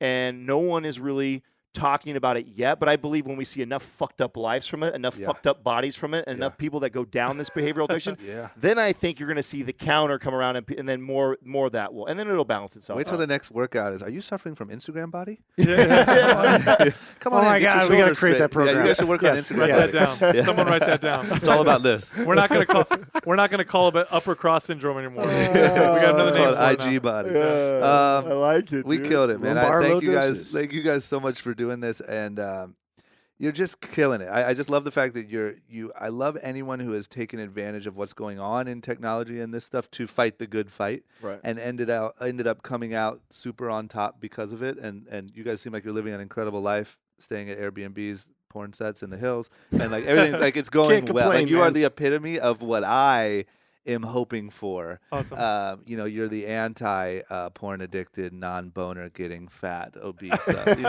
You're the opposite of that. So That just sounds congratulations. sad. We get boners all the time. I've had one this whole time. We're strong. All over. Last but not least, so I don't miss it, tell everyone any Instagram. You said the website, mindpumpmedia.com. Right. That's it. The podcast is Mind Pump. Mind Pump. The YouTube channel is Mind Pump TV. And then on Instagram, it's just Mind Pump and then our name. So I'm Mind Pump Sal. There's Mind Pump Adam and Mind Pump Justin. We love Keep to it simple. contact us, DM us. We respond to as many people as we possibly can. Instagram is where we're most active. Although we are on all platforms, the three of us try to be, on Instagram more than anything else. It's just a quicker, faster platform where we can answer questions faster there. So that's the best place to reach us. easy. And after I do my 30-day program, I'm going to create at Mind Pump Drama. Yeah. And, Yeah. Hell yeah. Part of the group. Let's do this. All right, man. Thank you guys so much. We killed it. Amazing. Thank you, brother. Appreciate it. All right. Guys, if you like that and you want to see more like it, as well as vlogs, other web series, and all the random stuff that I'm doing here on YouTube, don't forget to click that subscribe button. You won't regret it. I promise.